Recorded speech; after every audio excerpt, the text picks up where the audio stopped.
Yo, what's up, everybody? How are you guys doing today? Such a wonderful day to be here. I know it has been a long time. We haven't had a moment like this during live stream, and that's due to different reasons that are happening. But I'm glad that I'm back here today. Let me just raise a word of prayer a little quick, and then we can dive in into our discussion today and kind of like fill you guys up and telling you guys what's really going on, just to keep up with the information because there's a lot of information out there, and it's very important to know what's really going on. So I'm gonna have my brother here from Kenya as well, Mwenda Tezi from Kenya. He'll be here to give a little bit of a situation of Maasai in Kenya and issues that I've been facing and all this stuff. But I don't really like using this word Maasai because I feel like I'm categorizing them.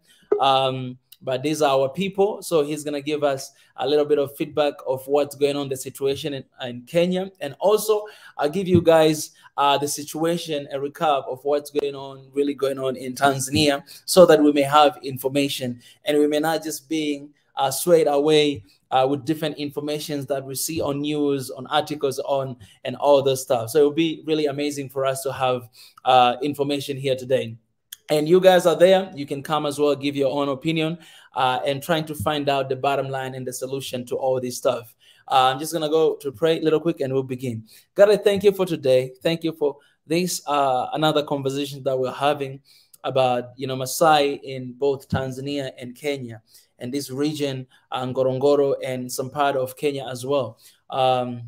We need your wisdom. And as we're having this conversation, help us out to figure out, to come with the solutions, things that will be helpful to those who are listening to this live stream, to those who are making decisions, to those who are applying some laws and all this stuff, so that at the end of the day, all of us may be in a place that we are fully satisfied with everything. God, I give you praise and honor. In Jesus' name I pray. Amen.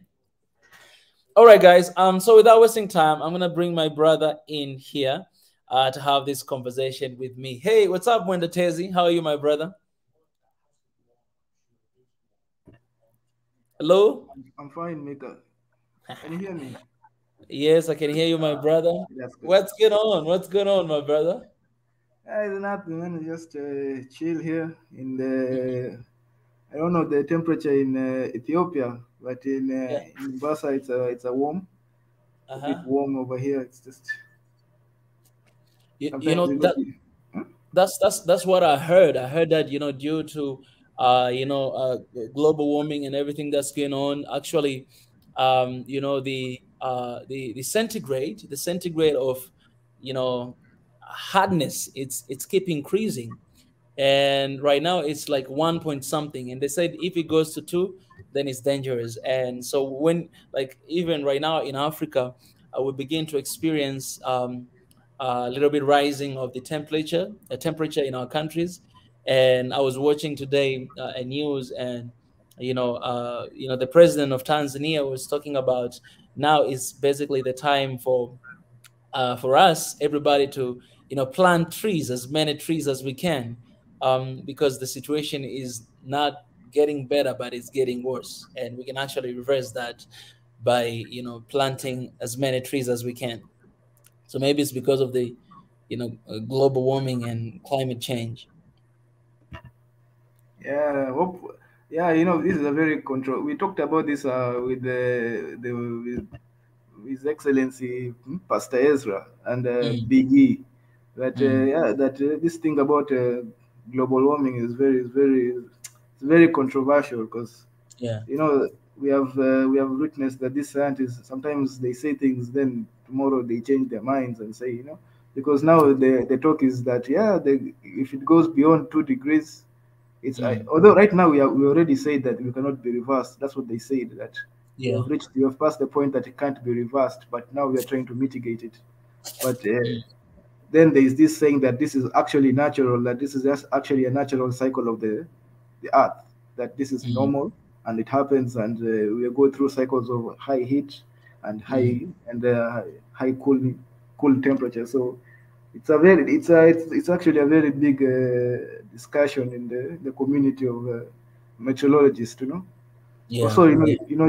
you can't trust these guys because they can't tell the weather beyond 3 days. So Yeah. how can they tell the weather in 2 years? So there are questions that, but Yeah. yeah, let me not digress too much. Yeah. Yeah. Um, well, let me remind everybody who is joining right now, please copy this link and share with somebody. Invite people to come and to join us today, because the conversation that we are having today is very necessary and very important. Some of you, for this couple of days, you've been seeing different messages that we've been sharing on social medias and on our groups. And some of you all have been having a lot of questions about the situation and what's going on. That's why it's important for us to have this conversation today. And for me personally, I just had to. I saw that news for the first time when it is shared in the group, and I just had to go in that secret place and to dig, to find out the truth of what's going on.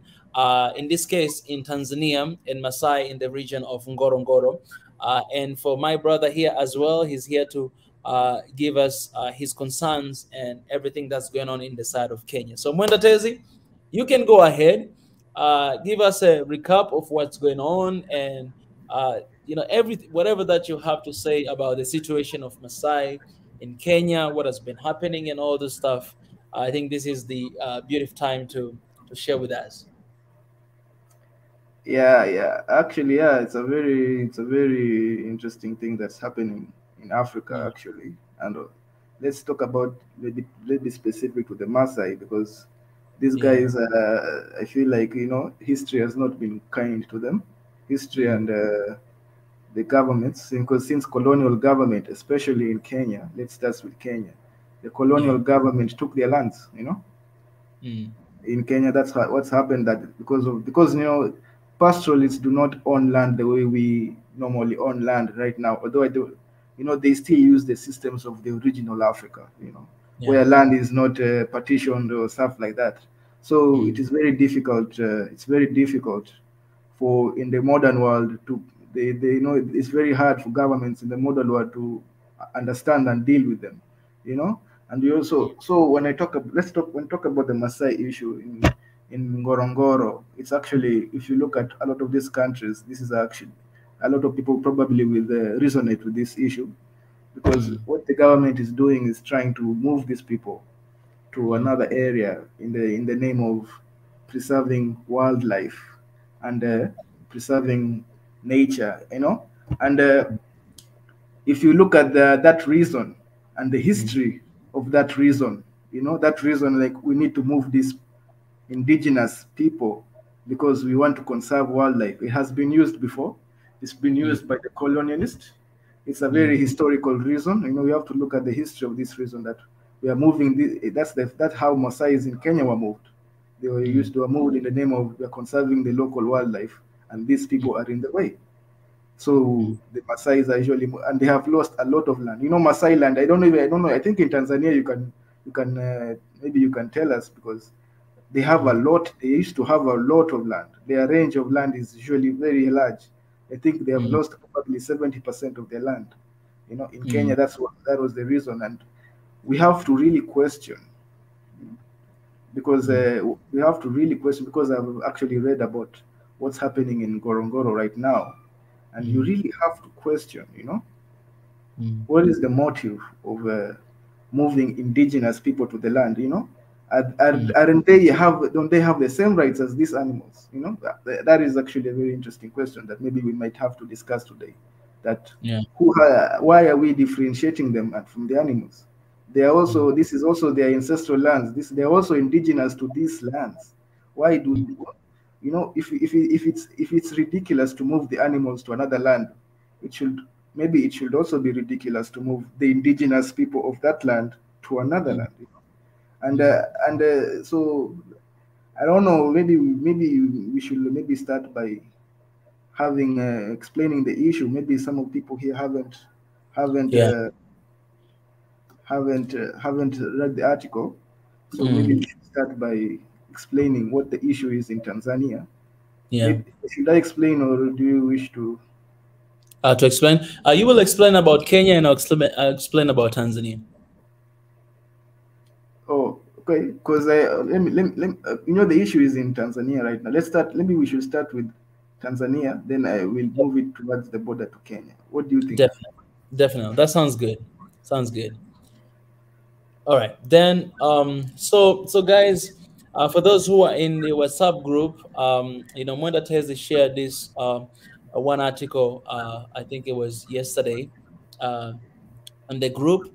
And for me personally, I had no idea that this is something that was going on. But I read the article, and I also tried to read a couple of articles, and my heart was heavy, and so I had to find a little bit more of information to see, and then I realized that this discussion happened like 10 days ago in the parliament of Tanzania. Like, they dedicated the whole time session to talk about the situation in Ngorongoro area. So I had to listen to that, and I also had to go back to listen to what the prime minister was saying, to listen to local people who are coming from this region, saying, to kind of like catch up with the whole story and what's going on. So right now, for those who are joining, just in case if you have no idea what's going on, I'm going to try to do a little bit of recap of what I found out to share with you guys the situation. So this is something that has been there for a long time. It started very long time. And yesterday I shared one Twitter of the previous president of 2014, right? And what he said about this. So it's a concern that it started a long time ago. And one thing that I found out yesterday before this conversation is that I'm not sure how sure is that, but one thing that I just listened right now before that is that this region, in Tanzania, we still use the old constitution. We still don't have a new constitution, and it's one of the big topic. A lot of people are talking about having a new constitution, and people in this region in Ngorongoro who are living there, they, according to what I've heard, from the parliament, they don't have like ownership of the region. They've been there living for a long time, but they haven't been given the ownership of the region, of the place. And so, because of that, there's a law that is telling them that for those people who are living in this region of Ngorongoro, they're not supposed to build houses by using blocks. They're not supposed to build like anything in this region. If they're building houses, then it has to be the houses that are the old kind of houses, like the houses that they don't, I mean, they're using grasses and maybe woods and all those kind of things because of the concern of, destroying the environment of that region, of the Ngorongoro place, because this is one of the wonders of the world for a long time. And 17% of the revenue of, I mean, the pato la nchi, I don't know how can I say that in English, pato la nchi, it's coming from, tourism attraction. And so this region, Ngorongoro, for a long time it has been concern of the government because back in the days, they didn't have a huge number of people living in this region. And what I'm talking about this region pretty much is the reserve, right? You guys have heard about, Ngorongoro. So it's a reserve whereby, wild animals are living. But over the years, there have been a huge number of increase of population in this area, population of people, as well as population of animals. The animals like cattle, goats, even some people are having also dogs in this region, right? So over the years as well, there have been also increasing of kind of like some sort of development in this region, like people are building houses, and so there's a fear and concern of basically losing this place, right? As a reserve, because animals are running away, and this place is becoming more developed. So the concern of the government is that, I think right now the situation is getting out of hand because right now, I think there's, if I'm not mistaken, there are more than 4,000 people who are living in this region, and the numbers keep increasing. So there's a concern in a couple years later, there'll be a huge number of people living here, and we're gonna lose this place as a tourist attraction because things are changing now, right? People are building houses, people are building businesses, and maybe later on there'll be more things to come, and losing the nature of this place. So the concern of the government is that, okay, guys, I think for what I heard this from both the party that is reigning, I mean, back home right now, but as well as opposition party. I've listened to both of them, and their concern is that I think there's a need for the government to find a place whereby these people willingly they will decide to leave and to move to this place, and government will compensate these people with the money or with the initiative for them to be able to live in a different area and to leave this place in Ngorongoro, because again, the laws have been broken, the laws that, according to this place. So the government has been trying to reach out to people and to talk to them about that. Again, there have been a lot of stories when you look at the news and all this stuff about brutality and all those stuff, which me personally, I'm still, it's something that nobody will agree with that. But the concern itself from the government is that the concern, and also the people themselves that are living in this place, they are wondering and they're worrying that we have been living in this place for so long. We've been living in this place for more than 60 years. This is where we've been born. This is where we've been living. Today, you're telling us to leave. Where are we going to live? What kind of life are we going to have? How are we going to be able to take care of our animals? Right? How are we going to be taking care of our lives if we move to a totally new place? But not only that, there's so many concerns that there are also people, and this is one thing that is connecting Kenya and Tanzania, because it's on the border of Kenya and Tanzania. I say that in Kenya, I think there's a huge what is this huge business of, is it sheep or goats? Yeah, Is it sheep or goats, Mwendates? I just want to be the business right. of at the border. Yeah, sheep. Is it sheep or goats? Something that I've heard, even it's going all the way to, actually there's a that business going on even between Kenya and Ethiopia as well on the border. Is it sheep or goats? I think I don't know. Cattle. Are you talking about cattle like cows? No. I'm talking about okay, I don't remember clearly, but it's so the thing is, I mean, one of the accusation that I've heard is that in this region, and these people who are living at this place in Ngorongoro, they're not just the only one who owning all this cattle and everything, but there are other people who are like basically are sending their animals in this place, because it's one of the place that is in richness when it comes to nature and everything. So they are raising all these animals in that place, and then they transfer them to Kenya, right? They're going to sell in different parts of Kenya. But what happens when you mix between wild animals and normal animals? Always, I mean, they can't really stay together. So there's wild animals. They're basically running away. That's one of the accusations that I heard. And another thing, since there's a huge number of increasing of people in this region, there are three people. It came in the news, like three people who have been eaten by the lions. So three people died in this process. That's the number that they know. And so all these different concerns from the government side, right?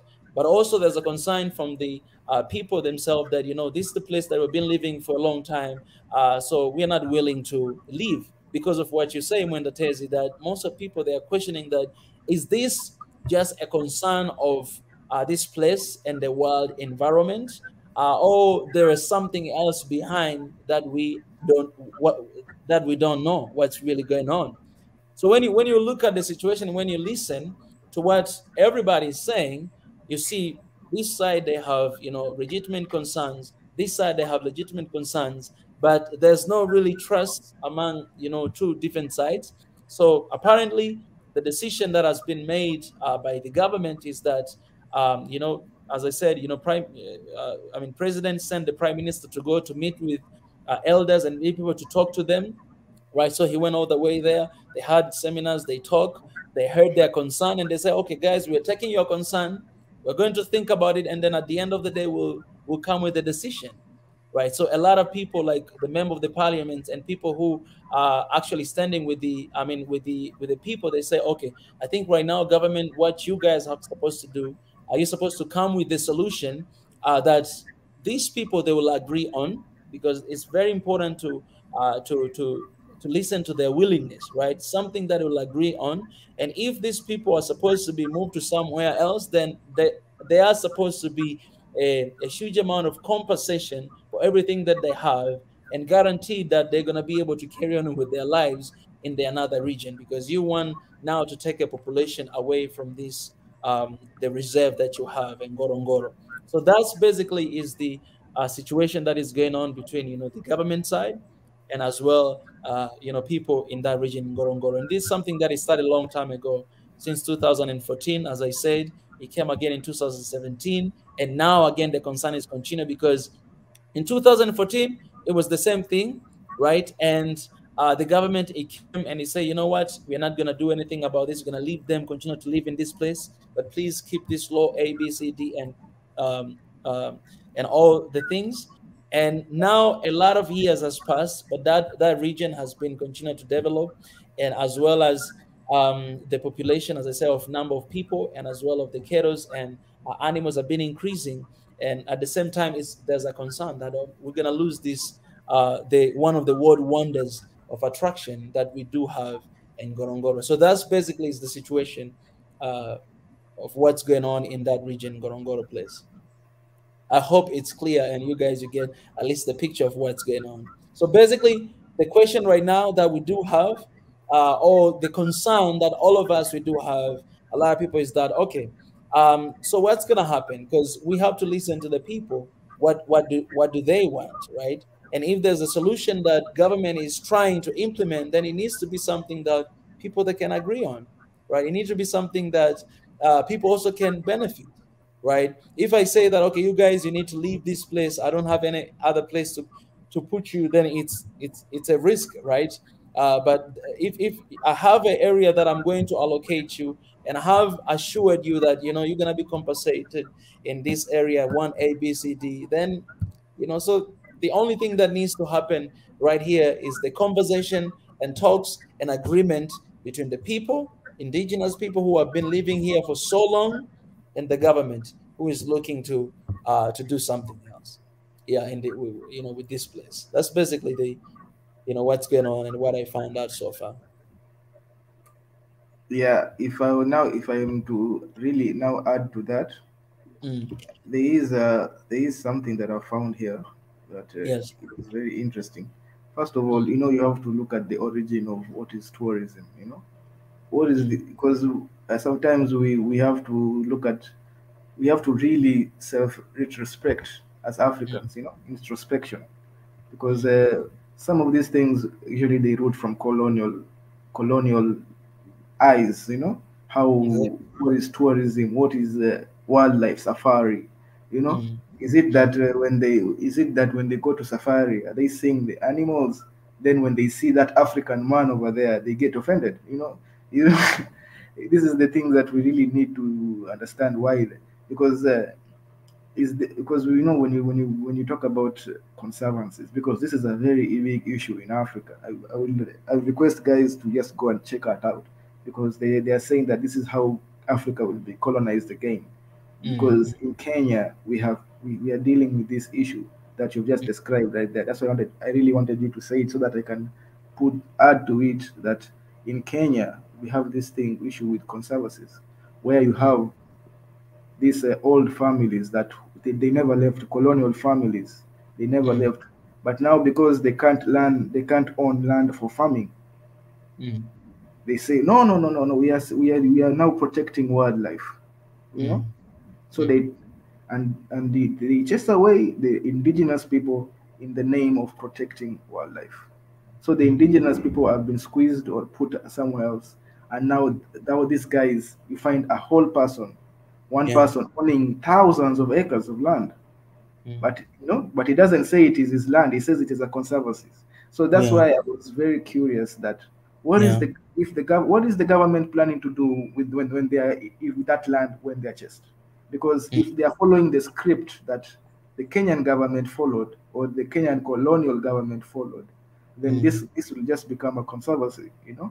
and then you find that it has the name, it has some name. In fact, they even give it an African name, but you look who owns the conservancy, it's not an African, you get.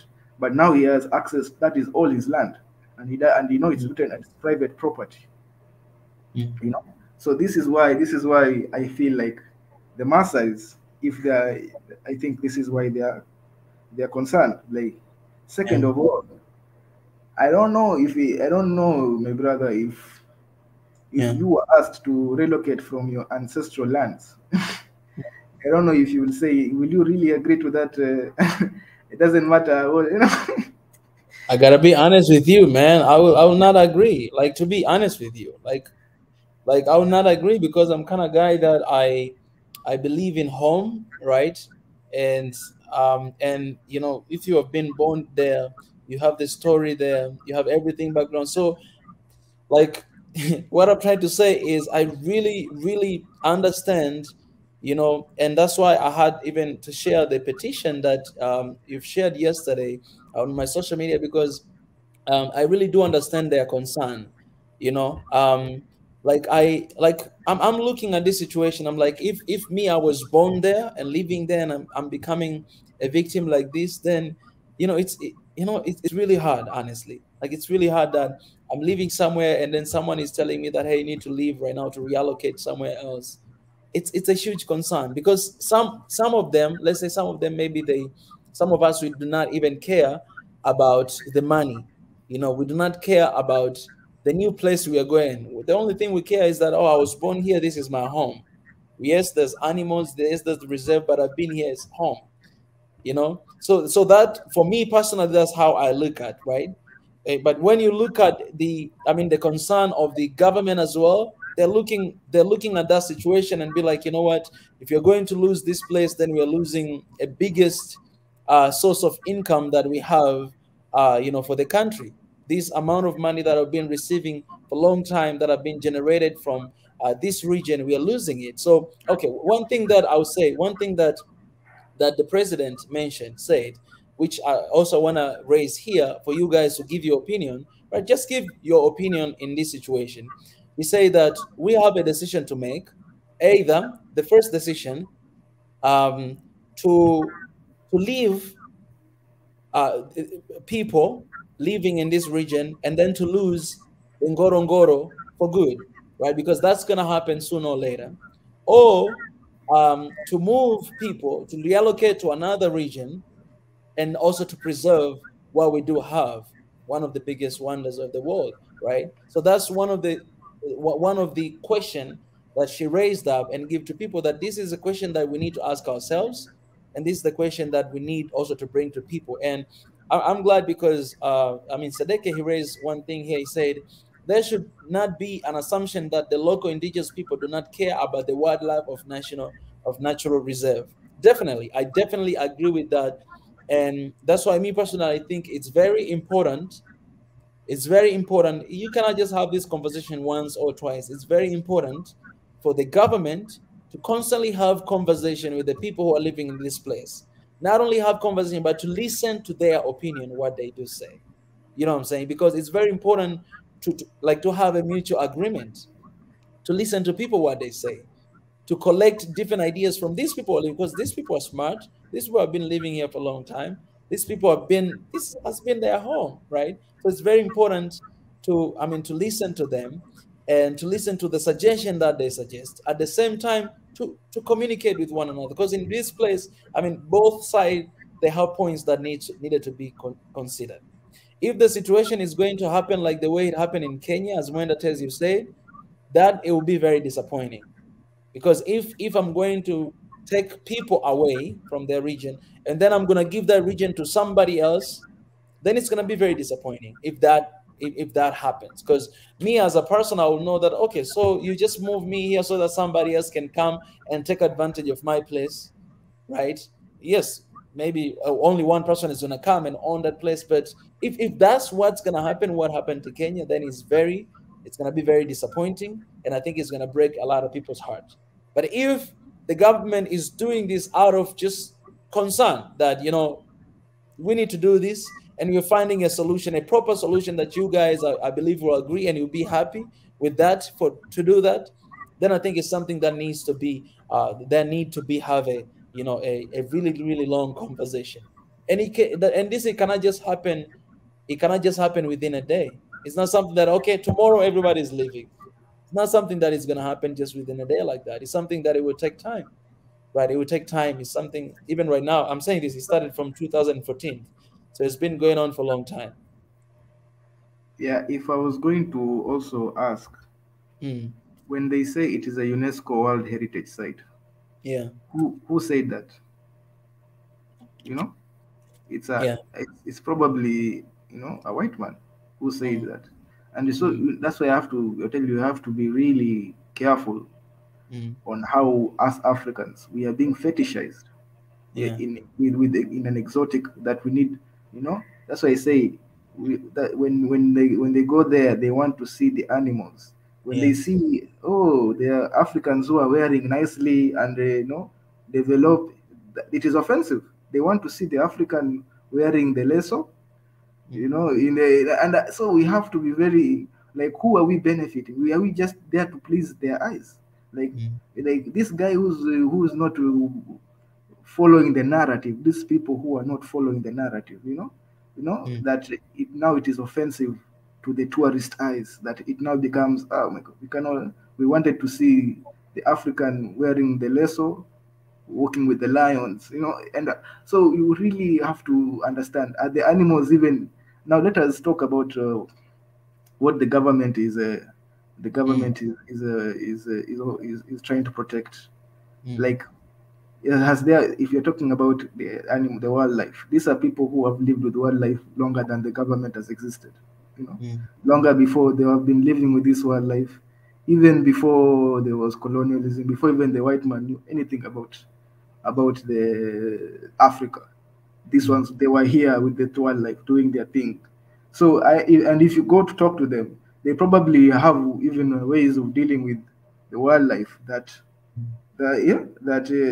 every if after as I personally have spoken to many Masais, I have mm, friends of, and these guys, they value animals more than any other. It is part of their values as a community that mm, they value animals. They take care of animals. In fact, there was this which is probably one of the solutions maybe we might discuss, that mm, they were given their own conservancy, that this mm, is for your people, you preserve it, and you will get the money from the tourism from that place. So you find that it also gives them the incentive to yeah. have that place, preserved, and everything and they also take care of the animal, because that is where they get Mm, their money. That's where they get their income.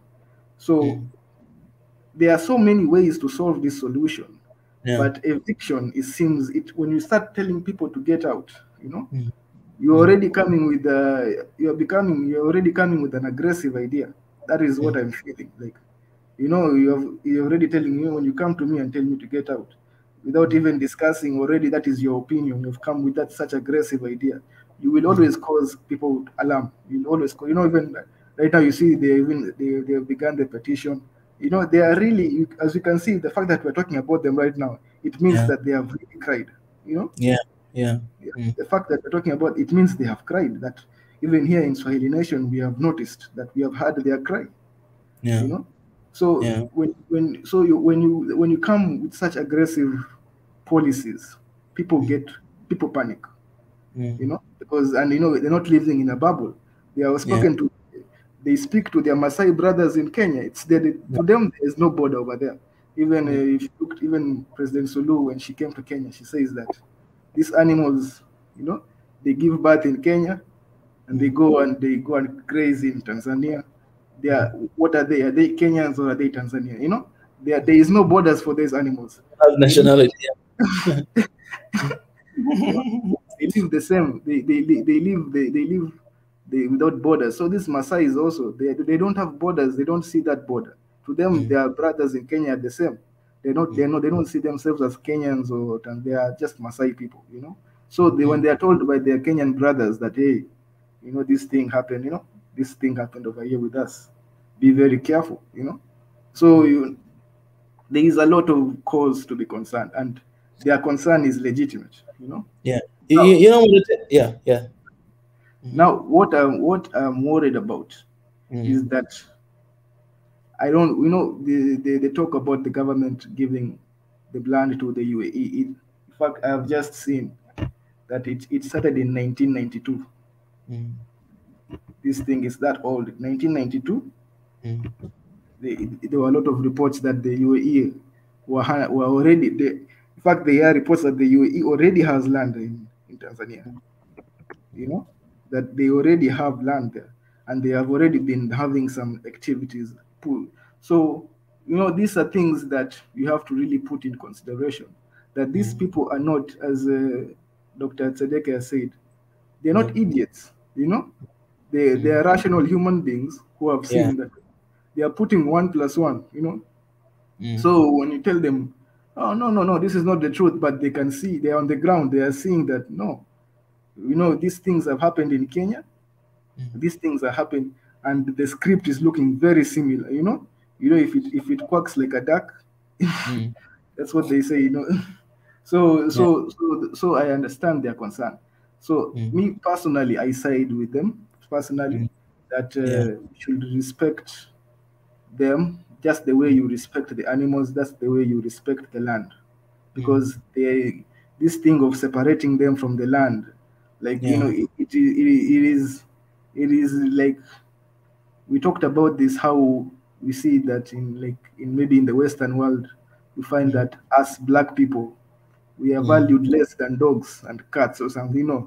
That mm, so are we here, are we even putting that here, are we demonstrating that over here, that mm, that this person on the land, we are like the dirty, we're the dirty thing, we're dirtifying that land, our presence is dirtifying this land, so we mm, really need to really check ourselves.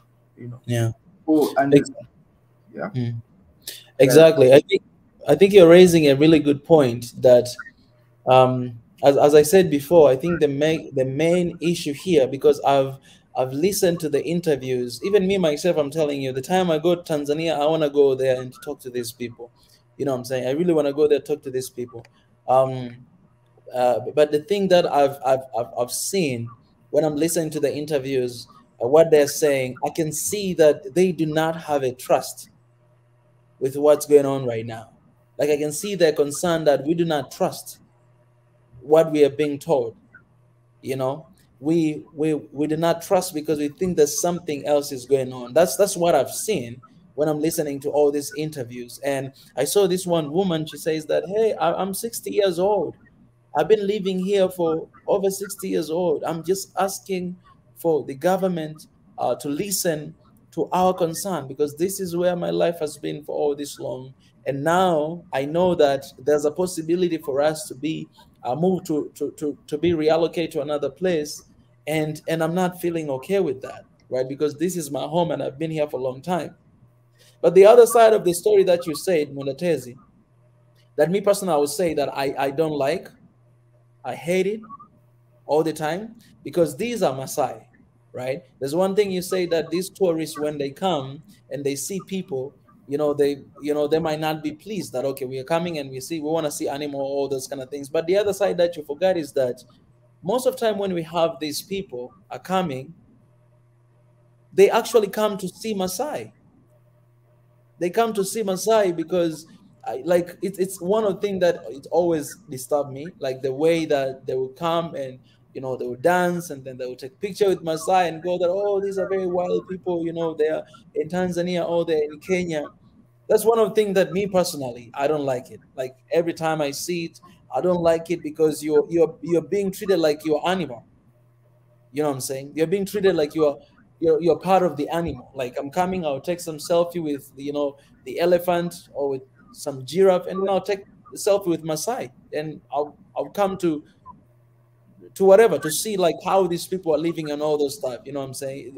What would you say about that? Because me personally, in that with that issue, I'm like, yes, I know. I mean, we are different people who come to learn, but the way that they're being treated sometimes, it feels like they're just another type of animals, right? yeah, And this yeah. one of That's what you actually, I was talking about, and actually you said it, that and this let me just finish that and this is one of the concern that I've heard from the government side talking about it, that so now you have people are living there, that because the law of that region, as I told you, the law of that region is, it does not allow them to build a houses in the way that you can build anywhere. They're allowing them to build houses, but it has to be with the grasses and all these things, wood, like just like a log. So the concern that they're saying is that, but these people, they're living like this. It's just they're living like just another type, like animals, like when you see how they live. And it's very ridiculous hearing this, but it's one of the, concern that I've heard, talking about it. And what would you say about that particular thing? Yeah, that's what I was saying. That we are being fetishized. We are being exoticized. We are seeing. They want to see exotic. That's what I was saying. That they want to see the Maasai with the lasso. If they see Mm, the Maasai who's dressed maybe in a suit, yeah. it offends them. It's that's what I was saying, and Mm, that's why I'm thinking that, mm, as you're telling me that the government is concerned that there is development in that area, and with development, people start to get more modern, mm, and maybe mm, that is why they're saying, oh my, this place may lose its lure, yeah. and they start seeing modern people dressed in modern ways.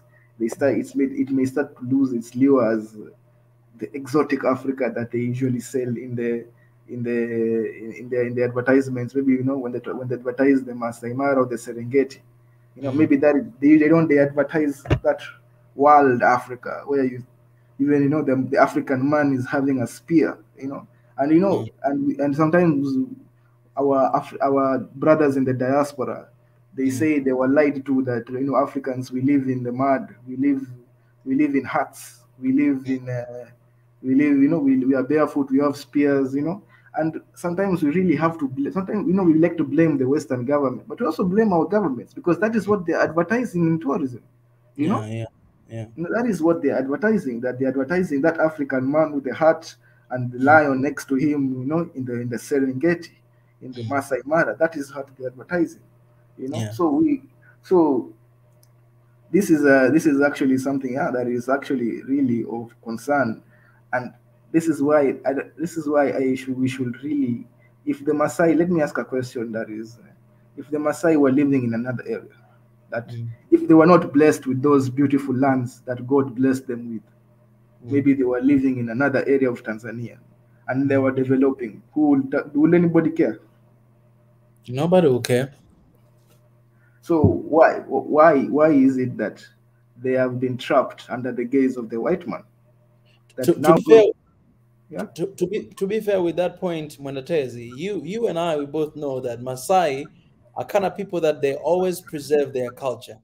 Finding Masai wearing tie, wearing suit, it's rare to find that Masai in the countryside. Some of them, they even come to to the city, but they still wear their own clothes that they always do, and you know that. So the Yeah, yeah. development, the development that here, like in like the concern that they are talking about here, it's about the region and how it's being developed in a way that like you build buildings, you build business, and this is at the middle of the game reserve, on the middle of the pretty much like national park, the place where it's not supposed to have something like that. That's why even their roads is not it's not well given. So like for me, I'm raising this point because I wanna ask anyone who is watching this, this video, to to understand both sides, and for us to figure out the way, like how can we come to an agreement to this issue. Because as I'm saying that all this stuff that are going on, there's a lot of assumptions that both sides they do have. There's a lot of assumption that we do have. And you'll never hear these are kind of assumption that people they talk about it and they feel that okay, this is what is happening. And taking an example of what happened in Kenya, right? So this is something that, for example, let me ask you this question, I'm going to tell you. So how to deal with this situation? How can we how can we come to the point of agreement to make sure that the people they are they are on the same page with the government. The government is on the same page with the people. What would be a solution in this matter? Okay, my solution will probably be, first of all, are they are they benefiting from the tourism? Mm, You know, mm, because if they were benefiting from the tourism, and they saw that maybe if I do this building, it will mm, hurt my benefits from it, they will not do it. So these are actually signs that are they really benefiting from the tourism? Maybe they are not, and they feel that they are disconnected. mm, So they're living because like I said, there is a conservancy in Kenya where the Maasai are in control of that region, and they do benefit from the tourism that comes from that region. They benefit. So you find that they have gone all the way to preserve everything, mm, and they will not mess up with their income. mm, So that is one of the things that maybe the government of Tanzania should consider, that give them a stake in that business, give them a stake in that economy of the tourism economy. If they mm, were benefiting from it, then all of you, when the government says, hey, this is, you will have the same interest as the government, because mm, both of us were benefiting from this. But mm. if they're not benefiting, you find that it is very difficult to negotiate with somebody who is not benefiting. So you're Yeah. telling them, oh, then they're seeing maybe somebody from outside is the one who is benefiting. Mm. So you find that these are things that usually, when people have the same interest, they usually get along very well. And you find Exactly. that Mm. people who do not have the same interest, that's how now Yeah. you'd find some clashes like this, because they will never do anything to sabotage their business if they were benefiting. Exactly. Yeah. Yeah. I think what you're saying is really important when the tese is that because honestly, like I don't like how other people are talking about this issue. You know what I'm saying? Like, um, these people are our people, all right, and that's why sometimes I don't even like calling Maasai because I feel like I'm categorizing them. I'm calling them by their tribe. But I'm just saying these people are our people who have been living here for so long time, and they need to feel they're being cared. And I think the response that is happening right now, it's because they don't see that. They don't see that they're being cared. They don't see that there's a good plan for them, and these are legitimate concerns that we cannot ignore them dealing with the situation.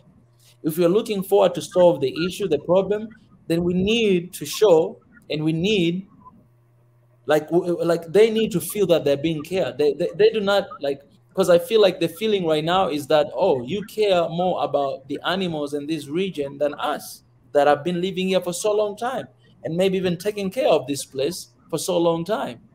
And if someone feels like that animals are more important than him, then it's not a good road we are going to. This issue, for me, I see that this issue could have been solved very well, like very well. But as you say, like, are these people, our people, really benefiting from the tourism that is happening in this region, right? Uh, are they benefiting or are they not? These people feel, I mean, are they being cared or not? Because, for instance, it's very easy to just say, okay, you're going to need to leave that place and we're going to find another place for them. But did you sit down with them first, even before saying that, and talk? Sit on the table and hear the ideas, discussing, like, these things are very important when you're about to make a sudden change like that, and especially taking people away from their home. So I think in this matter is more about how we approach this issue, how we treat these people, how do they feel. And that's why right now you see it's almost 3 million petition already people signed, and let me look right now, because anyone anyone will feel what I mean, anyone, if you're a human being, you feel that, man, even for you ask me a good question, say, Mika, what about you? Right now it's 2.9, it's almost 3 million, petitions, and they just needed 3 million. So we'll see what's going to happen after this. But you can clearly see that it's a um on my case, you asked me, and I was like, man, it's gonna be really hard, for me to leave the place. And I think the same thing to you. So it's more about how the government is going to handle this issue. How are these people being treated? Are they treated like, you know, I think that's very important in this case. And so that at the end of the day, the people, and the government, because the government is there to work for the people. That work for the people. That's basically where it's supposed to be. And what do people want? What do people want? What Yeah, do these people want? yeah, I know that right now. You just wanted to ask: are they treated like, maybe you're going to say, are they treated like animals? Then maybe you realize that the animals are actually getting treated better than them. Because the animals have been told to stay, and these people are being evicted. So As someone here, Nana Drama, he said, move animals. Nana, you cannot move animals. If you, I mean, animals are there because of the environment the way it is. Moving animal, maybe we should, kill all the animals and eat all of them. but you've made actually a great point right now. Mm, Animals are there because of their environment, but so yeah, are they. People will. This is another thing, like I said, my brother, yeah, that we are always looking at ourselves through European eyes. We are always yeah, judging ourselves through European eyes. That you cannot understand that the Maasai have their own culture and their own beliefs that have developed over the centuries from yeah, that environment. exactly. you know Mm, from that specific environment, they have developed their beliefs and their culture. So if mm. you relocate them, what are you telling them to do? What are you talking about their beliefs? That maybe they go to this tree every time, or they go to the savannah and they do some, all those beliefs. Yeah. You know what are you Mm, talking about? It is not just relocating somebody is very difficult. mm, You know, mm. look at what Pai is saying. He's answering to Nana Dream. Say this is not a no arc. Move on. You Yeah, know, actually, that's one of the things they're saying about Ngorongoro. They say in Ngorongoro, some people they say it's the Garden of Eden. Some people they say that it's the where the Noah Ark land because of the crater and everything, and then those animals live because it's one of the beautiful place, man. It's like I said, man, even in the Kenyan side, the Masai, we say that Masai really, the god of the Masai is the real god, because their land is always the most beautiful land. Even in all countries, they knew how to choose the land, man. That is what I'm trying to say. the people are joking in here. They say we should put the animals in prison. But yes, you're right. But let me ask you this question, Monatez. All right, we're having this conversation, and hopefully, the authority will see this conversation and maybe hear the concerns of us. Let me ask this question, and I'm trying to ask this question because I'm trying to get different ideas, and even you guys who are here, I want to ask you this question. All right, so one of the concern that again I'm saying is about the most part of Africa countries, the Kenya, you can talk about Kenya or Tanzania, the huge amount of revenue we are earning is coming from the tourism sector. In Tanzania, 17%. I don't know about Kenya, right? It's And around 30 something. eh, Yeah, it's a lot. It's a lot. I think a lot. East Africa really depends on tourism.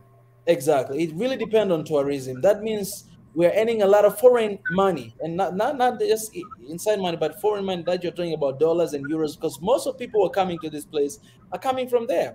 I've witnessed a lot of celebrities, Will Smith, this Stephen Curry coming to Serengeti, and even there in Serengeti, there's one of the, big mention of the middle of nowhere that you need to pay a lot of money.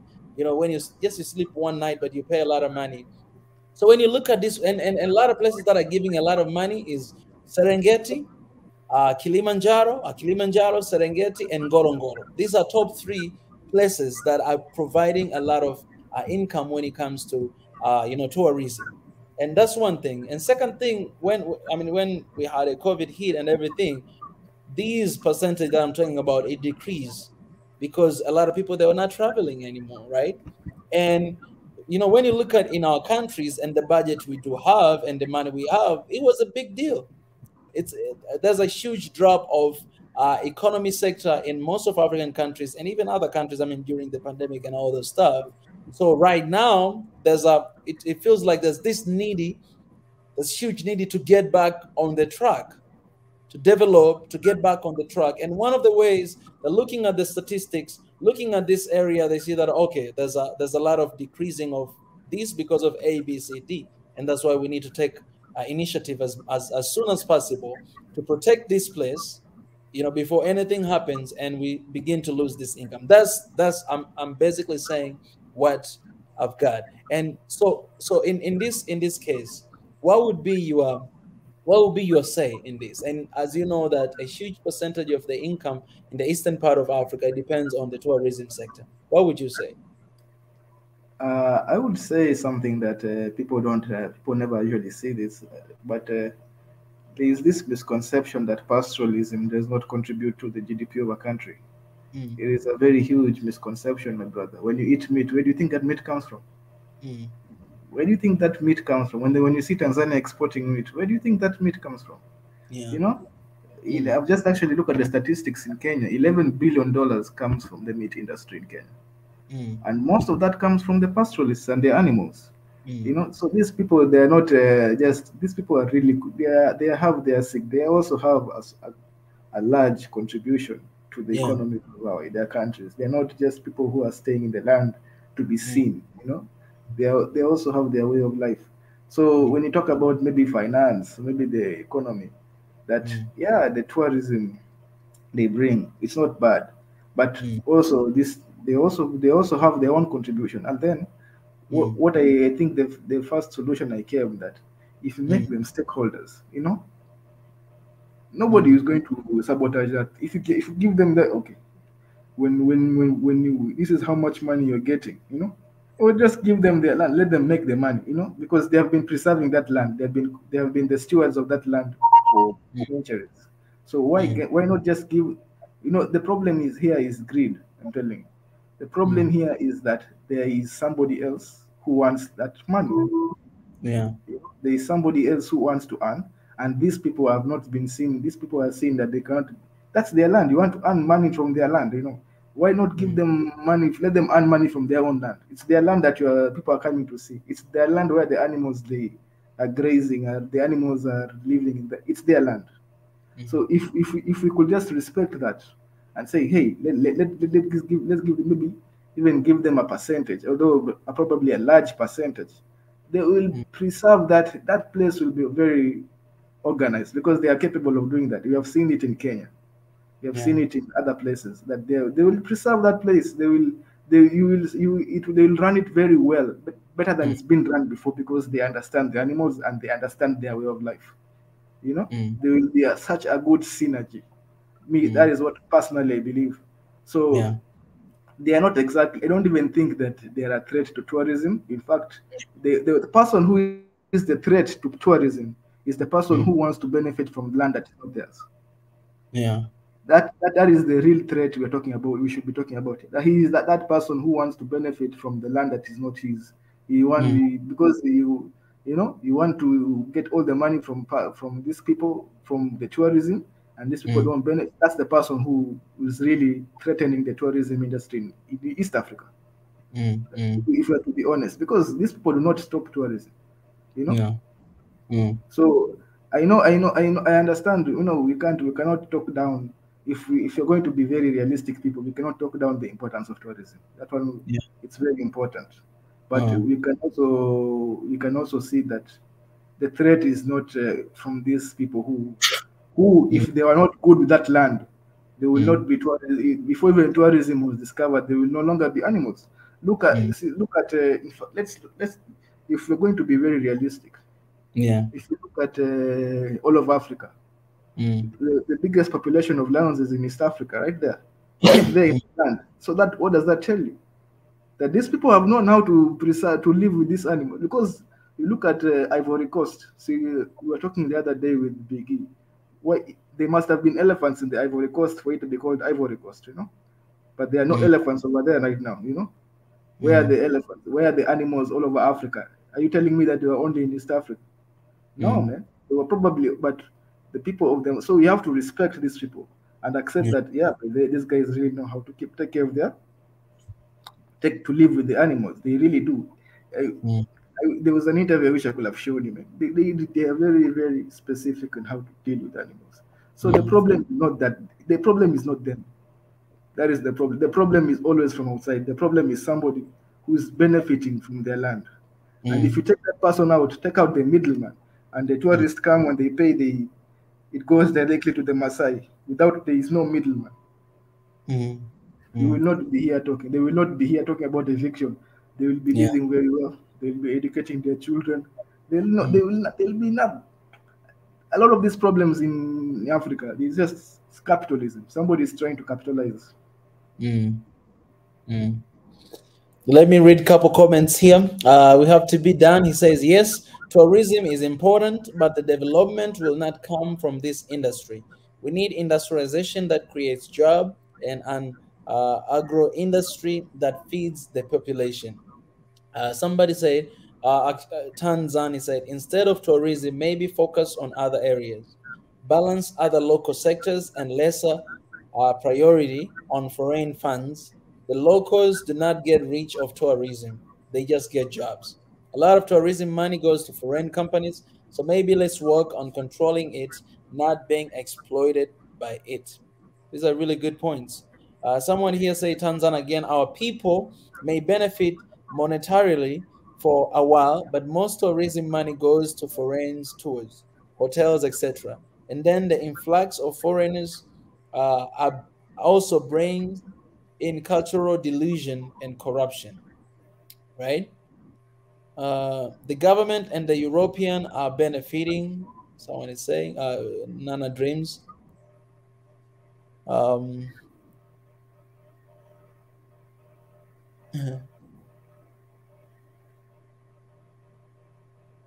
someone say, Nana Dream say, yeah, instead of developing and empowering them, they're moving them to another undeveloped land. How do you connect Maasai people with the southern Ethiopia, Omo valleys, ancient African tribes? Do I answer that? Oh, okay. This I think when you look at the groups of Africa, we have the Nilotes, the Kushites. Yeah, And so the Maasai people are generally Nilotes, and I think there's a lot of Nilotes in the plains of Ethiopia. So you'll find a lot of similarity, even in South Sudan. So yeah, you'll find a lot of similarity in culture and in language too. So mm, yeah, I think that's how maybe they are connected. Although yeah, we are all African, so we are all connected in some way or form. So exactly. it's not just the Maasai. Yeah. For me personal, I really want to hear, guys, your ideas. Senuti, she says capitalism is the problem.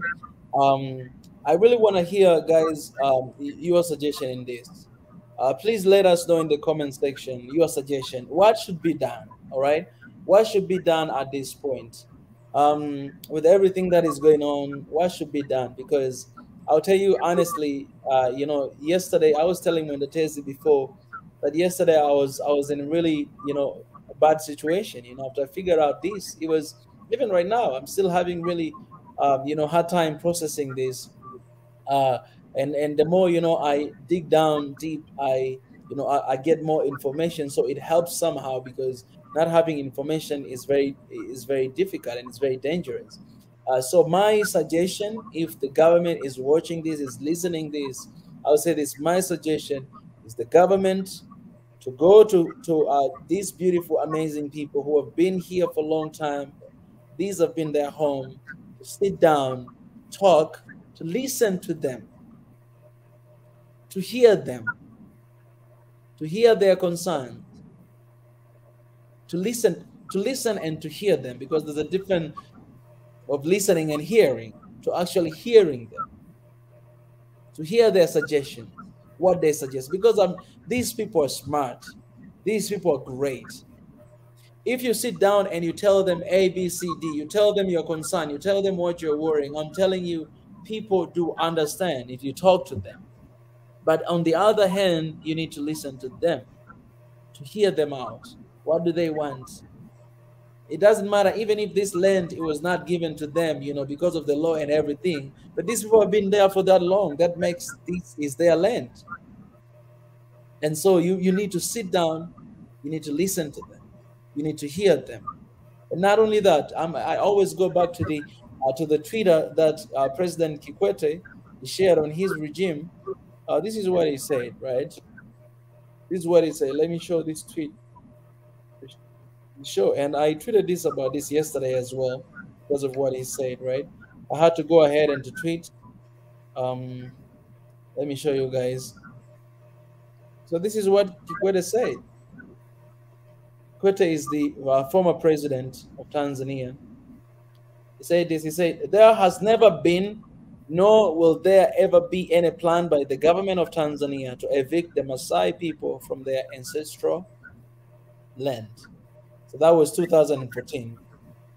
And this was after the people also signed the petition, and they have like 2 million people. This guys, so you see, since 2014, and this is what he said. And that's why I had to tweet this, that government is for the people. We believe the Tanzanian government will keep and honor its commitment to protecting our people's ancestral land. Above everything, our priority should always be the people.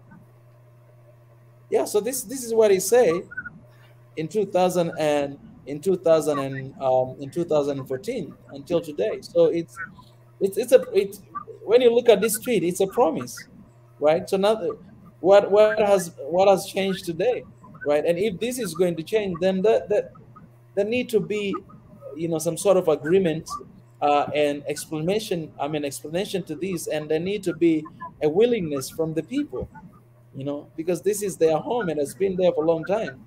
Um, Let me read again here. It say, I agree. Who is the foreign company interested in purchasing the land, and why is the government of Tanzania is supporting a foreign investors? Um, it's a good question. It's a good question, and it's a good question in our countries here in Africa. For me, I'll say this. This is my thought. I would say in the question that Sanu just raised up here, and I can hear Mwendetezi what you say.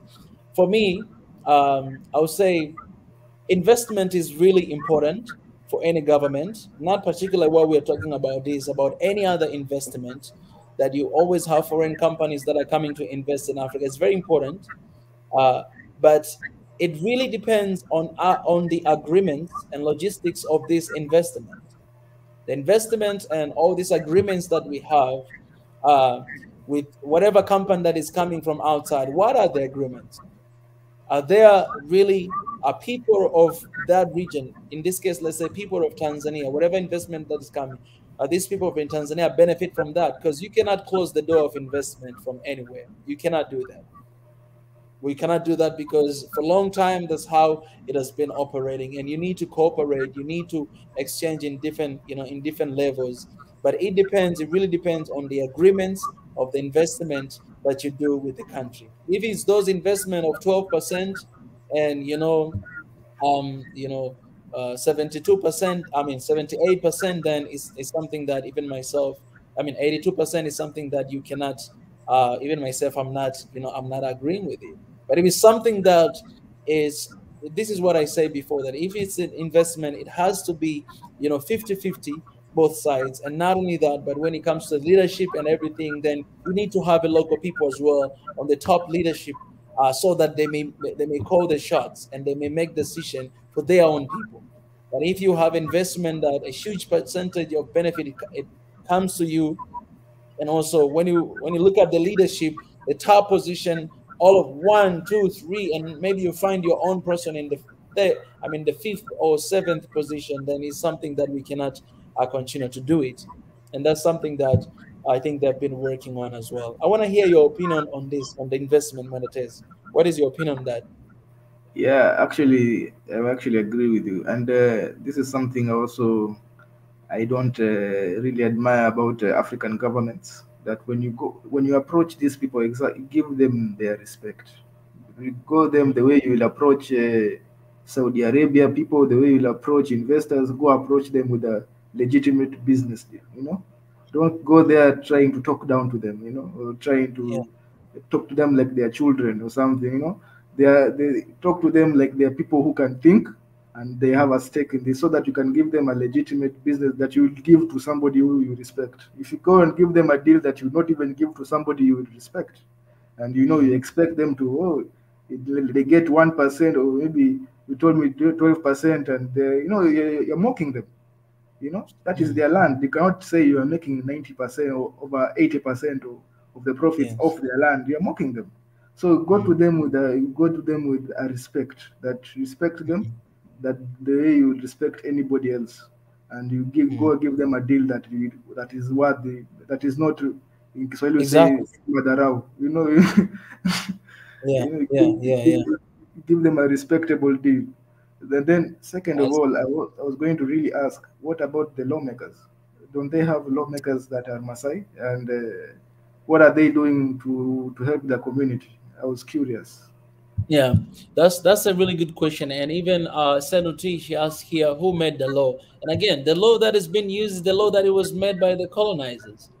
Even the law that is saying that you cannot build the house in that place, you only need to have that. It's the old again. That's why it's one of the huge discussion is going on in Tanzania, because youth and people, they want a new constitution. You know what I'm saying? They want a new constitution that um, it will reflect what we have right now. Our neighbors Kenya, they have done really well with that.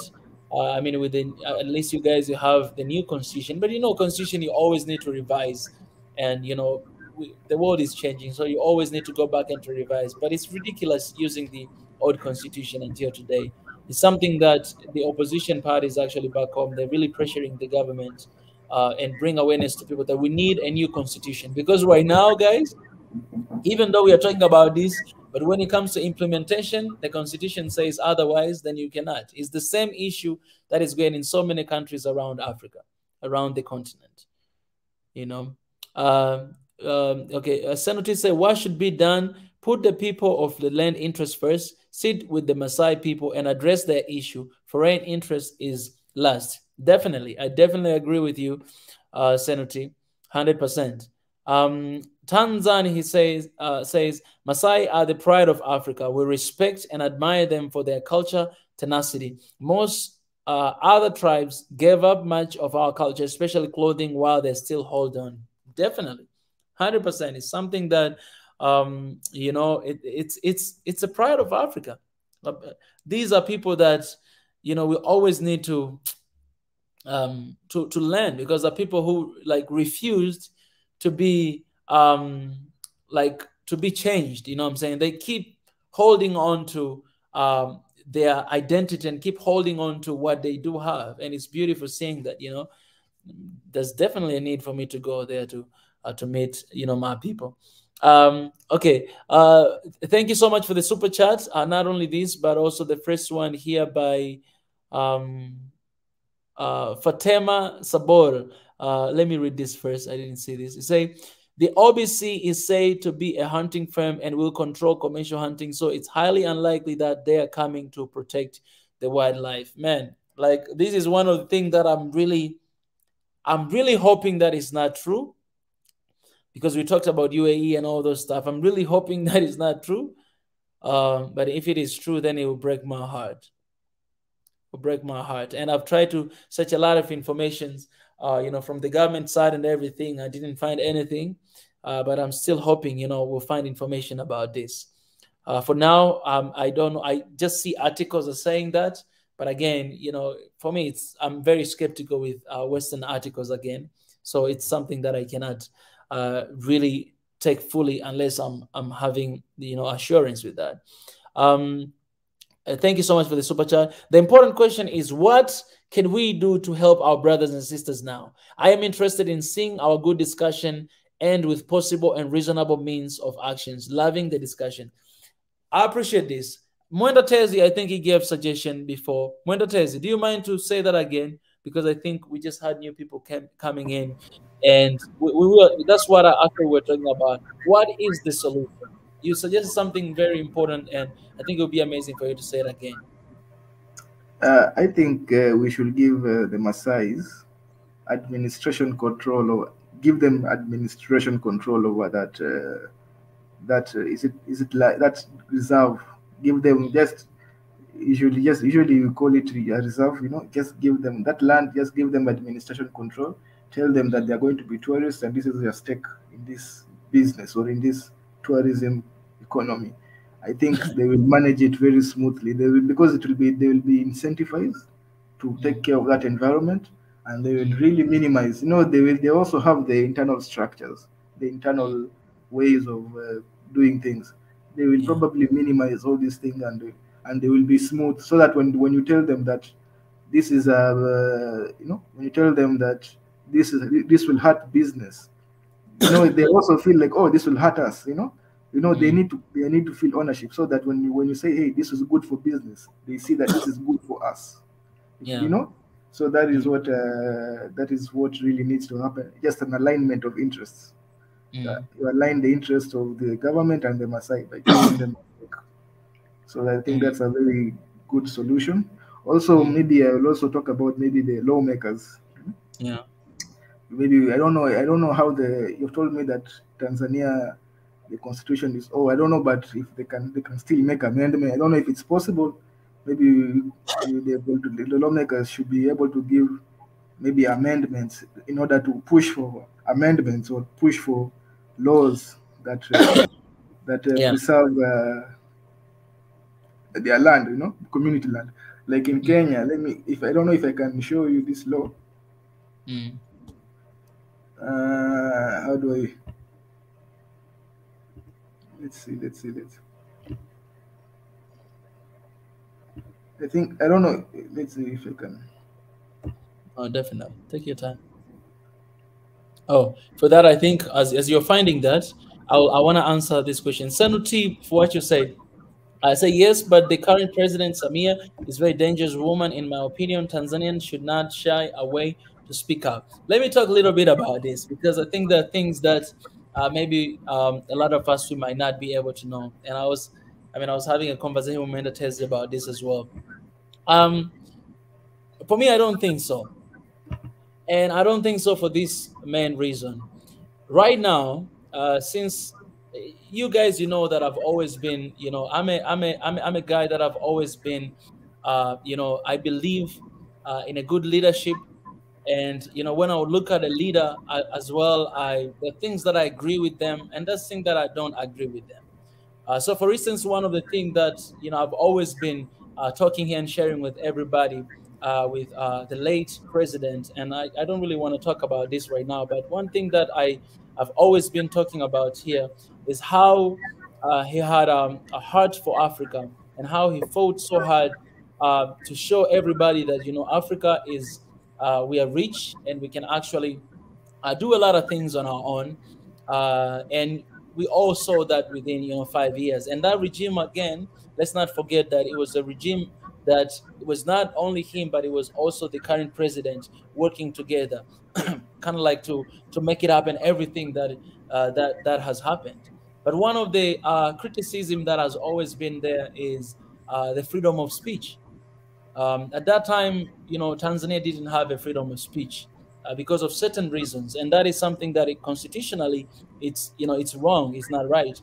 That's something that me personally as well, I didn't agree on. I didn't agree with that. I think people they should be able to speak whatever that they do have in their mind without breaking the law. If you speak something and you break the law, then that's another thing. But I think people they should be able to speak, to raise their opinion, and to say whatever that they wanna think, because that helps the government as well. I mean, it keeps the government accountable. So the opposition party and all those stuff, they still didn't have any freedom to do any meetings or to speak anything. The media as well, they didn't have any freedom to say anything. So during that regime, there were a lot of medias that they were actually cancelled, taken license away because of what they were saying. Right. But one thing that the current president did after the new regime began, what she did is she opened up all the medias that they were canceled and taken away with the license. She gave back the license. And this is what she says all the time, that for me, I want to embrace the freedom of speech and I want everybody to speak. Because the more you guys speak, you're helping me to see the different way of doing things. Because I might be doing things in this direction, but because of what you guys are saying, because of the concerns and what you're raising, and you are helping me out to see a different picture. And also, she said this because the president they can pick anyone they want to run the government, right? And they say, so for me, I might pick this person because I believe this person is the right for me. But then people they see this person in a different way because of whatever that he has been doing or they've been doing. So when you guys you speak, when the media speak, when the media criticize, it helps me to work in a different way. That's basically is what she has been saying. Even she said a couple of days ago as well. So seeing this and hearing this, it's a good direction, because most of the time, in our countries, when you have someone who is working really hard, you find out that, there's not really freedom for people to speak and to say whatever they want to say. And so right now, even me speaking, having this conversation right now, it's because I have that freedom. But if it was before, it would be difficult to speak, to say anything about it. Right. So when you look at this, then you see the direction of where it's going, that there's more freedom, people to speak, to raise their opinion, and to speak what they're saying. So for that, I applaud. That is something that it's very rare to find in Africa, someone who will just give freedom for people to say whatever they want to say, without breaking the law. It's very rare to say that. So that's just one thing that I can, mention about today. But there's a lot of different things. For example, guys, this is another thing that people, they have misconception about, my stand about loans and aids. You guys, that we have been talking here a long time and a lot of time that Africa has to be independent. Africa, we have to stand on ourselves. We have to try our best to generate, if in the industrialization within the country, we have to do that so that we may have our income on our own, income that will help us to stand on ourselves. Somebody's spoken here that we should not rely on the tourism, because again, if you have COVID-19, then you're going to lose tourists, and then you're losing the income, right? So you should have different ways of generating income, so that even if you don't have in this, you still have a backup plan, right, to run the government. That has always been my stand. But there's misconception about loans that have been happening before in the government, and right now that is happening. The truth is, guys, the loans have been there, and before the regime and right now. And I was trying to check the data that I wrote before, but I'll come with it, guys, and I'll tell you. But the only difference that has happened right now is that what is happening right now, it has been very open. It has been very transparent. Like every single loan and every single something that has been happening, it has been spoken outwardly everywhere. That, okay, guys, we are taking this amount of money to do A, B, C, D, right? But before, they were coming, but they were not really spoken out loud. So you never hear that. That's why a lot of people, they have misconception that, oh, it was like before they were not loaned from outside, but now it's happening. But it was there, guys. It was there. And if I tell you the amount that happened in the like 15 or 20 years ago until right now, then you will see that it was actually going higher. Every single regime that it was coming. Right. So these are things that you guys might not know it, because a lot of news outlets are speaking this stuff in Swahili, but it's there. So it's me saying that Senator, understand, what you're saying, but I don't agree that, she's dangerous, as as you're putting that way. And even in this, there's one leader of opposition party that ran away from a country for a long time ago, has been outside for a long time, right? Because he was basically feared because of his life and all the stuff. But this time, the current president had a trip. I think all the African president, they had AU EU meeting. They first had AU here in Addis Ababa, and then they went to have European Union and AU meeting. And she met with the guy, right? She met with the guy and to talk, and the guy I was listening to the interview that he was saying that, I want to go back home, and right now I want to be guaranteed my safety and all those stuff. They met, and it's something that you'll never see happen, before. So these are kind of things that they show a good sign that the both side of the country, opposition and another side, they're trying to resolve their issue. Yes, there's still a lot of issues that they need to work on, but there's a lot of improvement in that area, right? That it shows, somehow a good side. That's what I would say. But I do really believe that there's a lot of stuff they need to work on, to change what is going on. It's very important. Mwenda Tezi, you have your paper here already.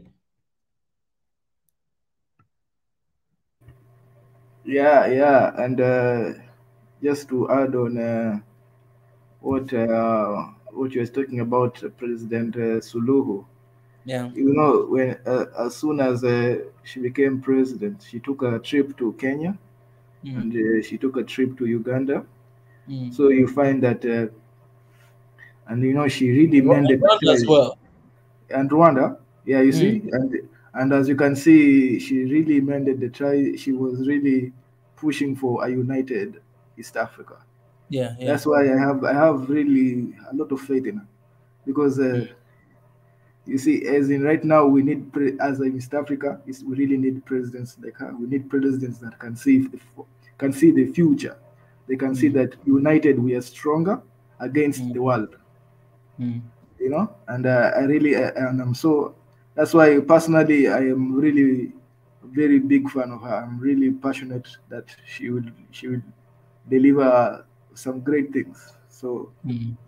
we are really hopeful. Mm. And now let me talk about the this law that I found here, the Community Land Act 2016. That Mm. maybe the Tanzanian lawmakers, because Mm. we are really similar countries anyway, Mm. because that, and we have really similar people. So if you look at the Community Land Act 2016, provides Mm. for the recognition and Mm. protection and registration of community land rights. This is actually was meant for pastoralists like the Maasai, who, you know, people who do not farm. Mm. So they become very vulnerable. Mm. They become very vulnerable to the modern world, where you know we are judged like what are your properties, you know. So Mm. somebody who doesn't have properties is just a pastoralist.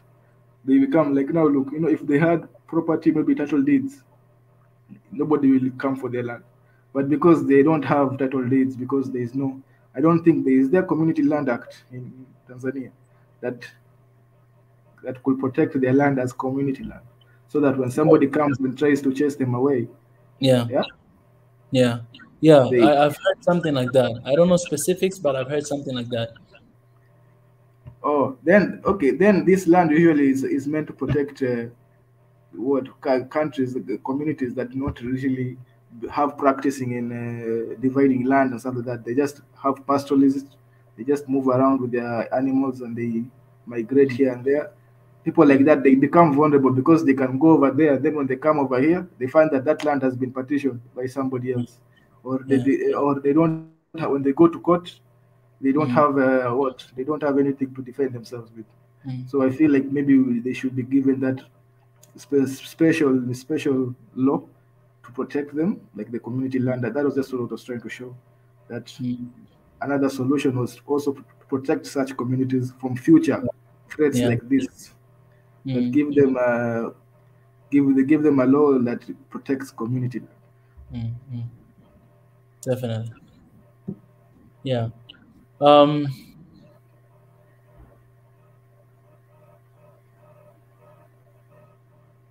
TB done. Yeah, the Tanzania people must be vigilant because following Tony Blair advice raises question. Man, I definitely agree with you. This is one of the things that even myself I spoke about before. You know, personally, I was not happy.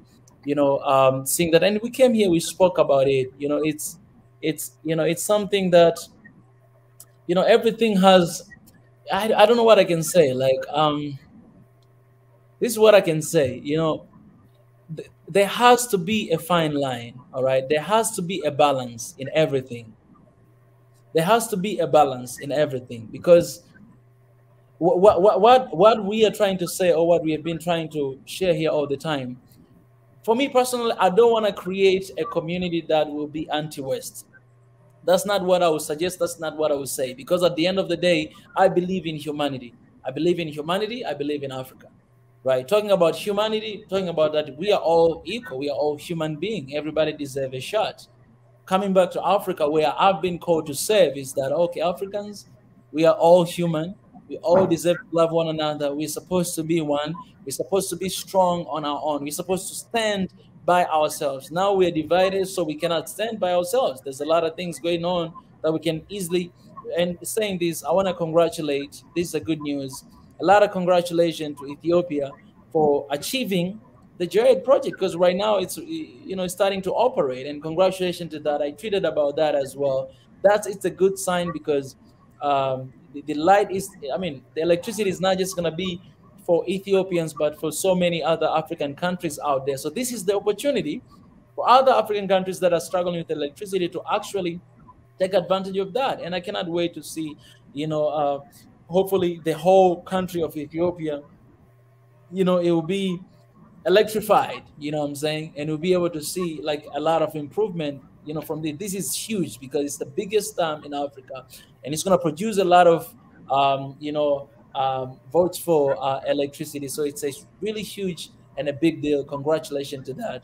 And when Africa, we come together, these are kind of things that we can actually help us, to develop each other, the entire continent. So I got to say that there's a very fine line when it comes to these things, when it comes to cooperate with, with other different countries out there.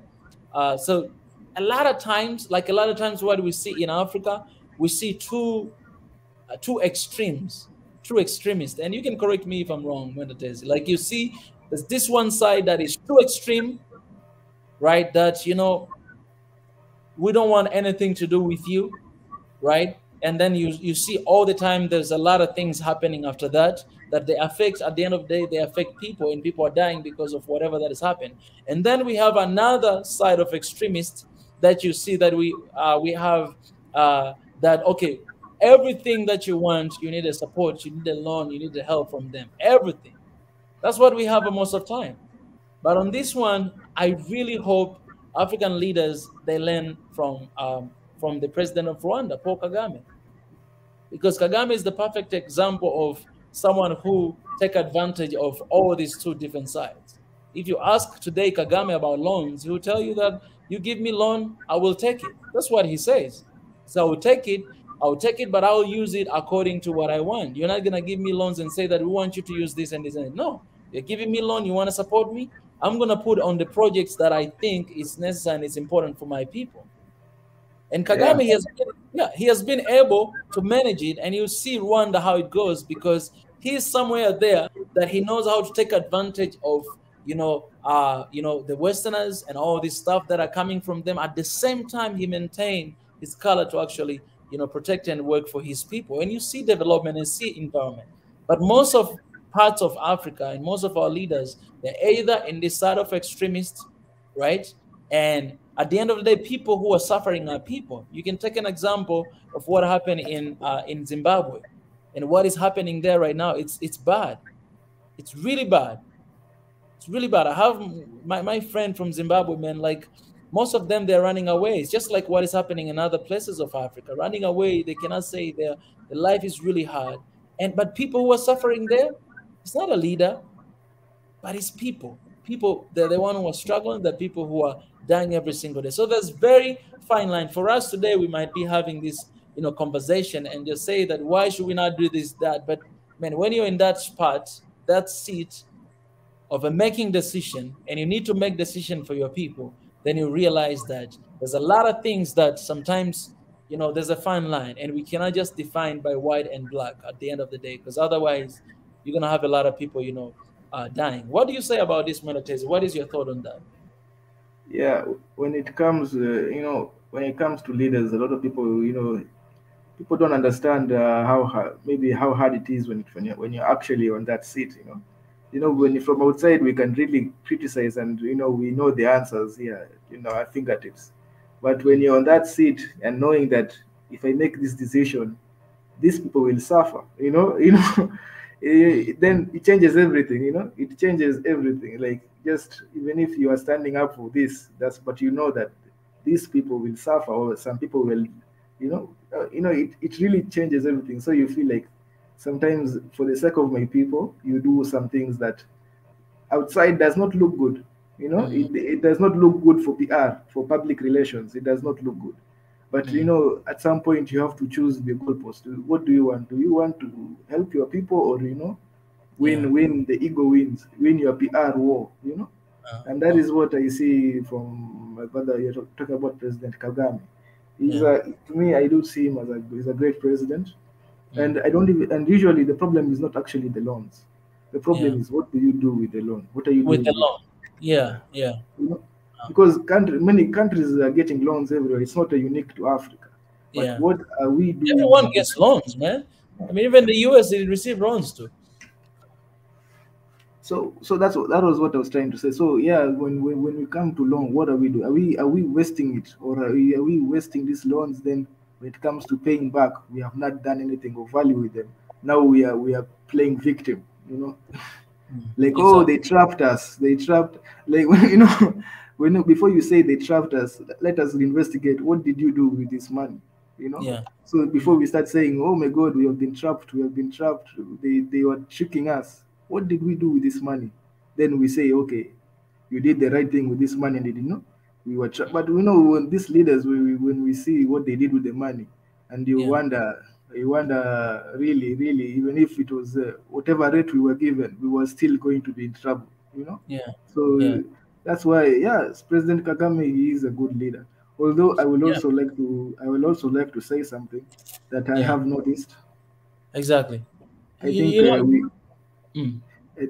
we also need to promote democracy in East Africa, in Africa, just Africa as a whole. We Yeah. really need to, because I feel like sometimes fresh blood is also something we lack. You know, we Mm. shouldn't. Fresh blood is also, sometimes we can see. Let me just give the example of East Africa, where we have presidents who Mm. have been in power for too long that they can just have a grudge with this other president, and the whole countries are in, are in trouble because you have a grudge with that president. Yeah. So Yeah. this is why we maybe I feel like, okay, maybe you have been in power too long that now you can even say we're not talking to that country. You're Mm. closing the borders with that country because you don't like that president. Things Mm. like those are not professional behavior. That's not professional behavior, and you're really costing businesses. So Yeah. maybe when we need to recycle blood, recycle new people, so that we don't have a scenario where a whole country is treated like private property. Yeah. Yeah. In this case, I want to say something. I see Nana Dream. You say if we leave the African way, we will not need help from outsiders. To be honest, I think that is too late because we have been, too, westernized everywhere. But my point that I want to say is this: that there is no problem, there is no wrong with asking for help. I want to say that.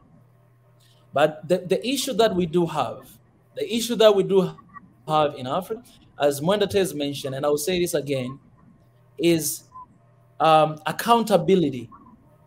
Not only accountability, but the way we deal with what we receive.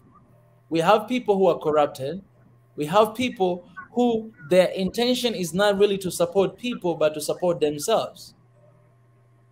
If you are in a position of leadership, let me ask you this. Just think for once that you are a president of a certain country right now.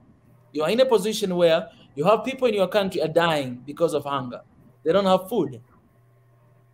People are dying because of diseases. Whatever that we have right now going on, people are dying. You are in charge of the entire country of couple millions people. And you know that there's a way for me to receive help to support my people, to reduce the number of people that are dying. Are you not going to take the help? Are you not going to ask for help?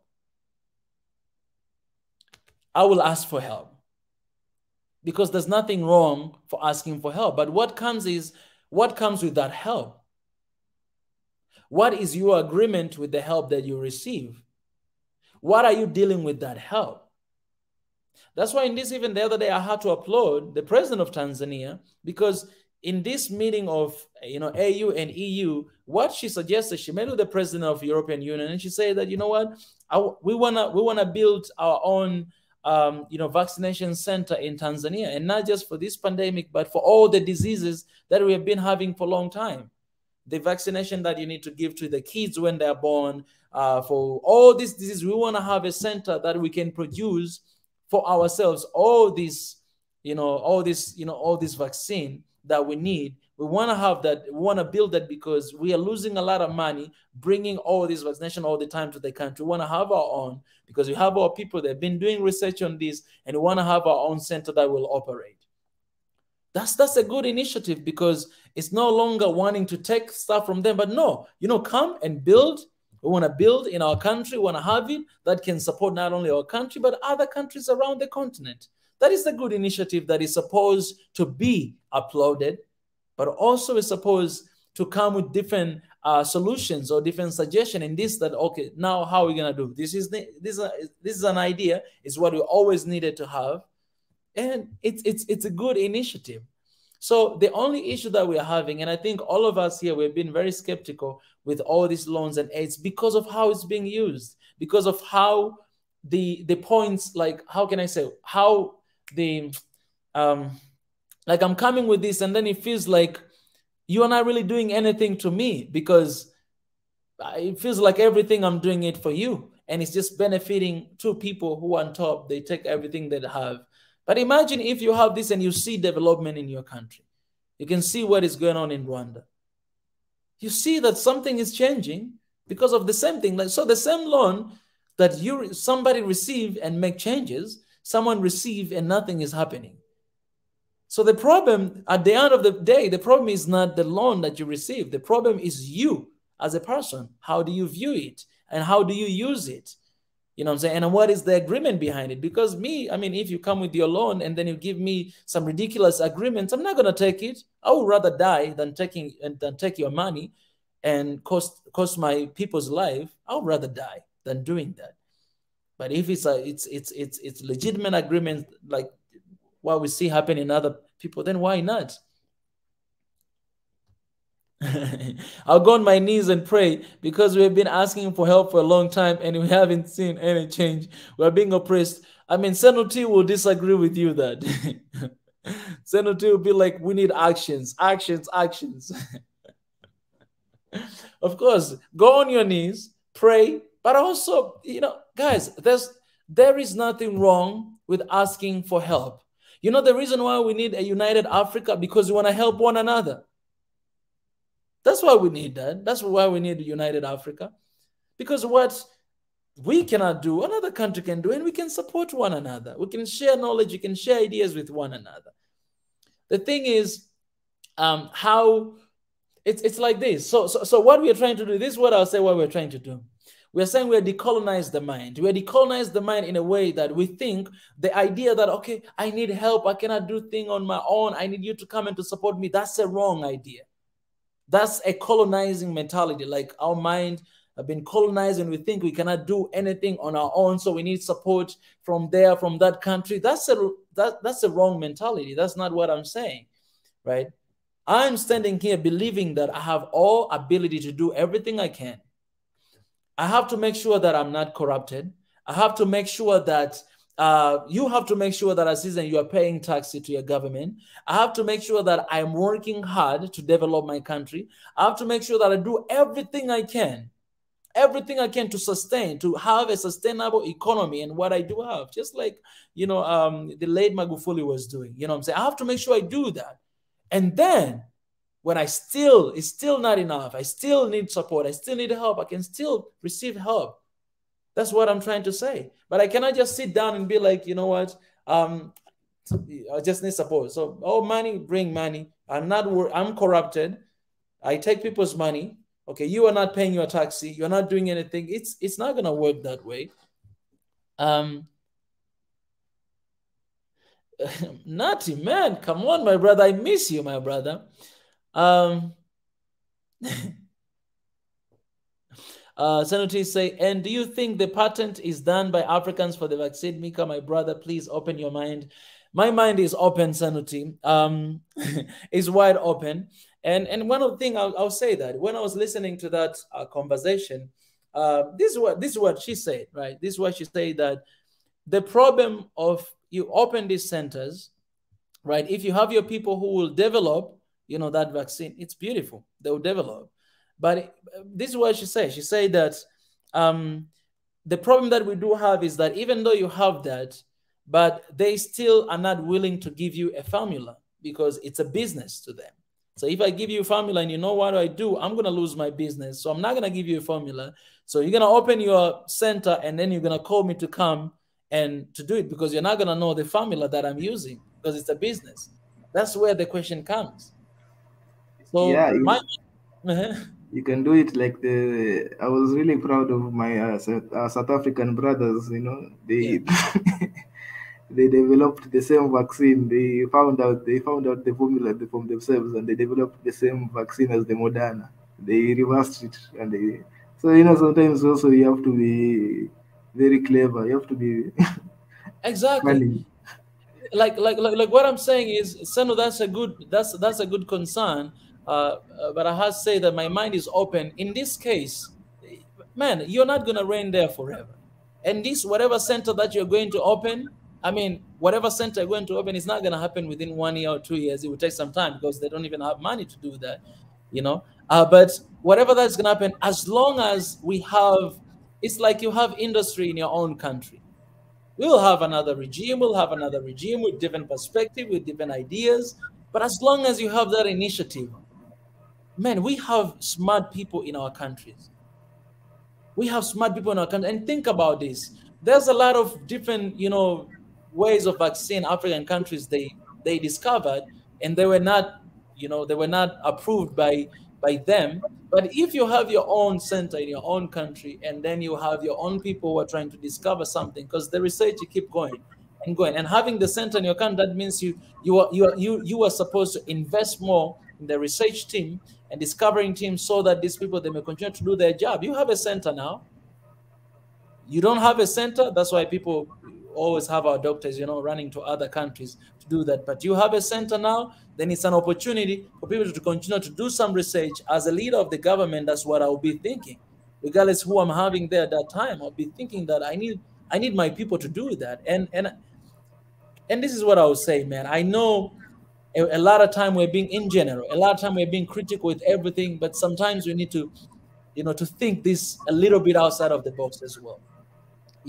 That me, if I'm a leader of a country, if you're a leader of a country, I don't think so that my mind will always be that, okay, I need help, I need support, I need support, I need support. Just the fact that I'm thinking about opening a center, it's because I'm thinking that we can do this stuff. We don't need to lose a lot of money that we're losing right now because of things that we're importing from somewhere else.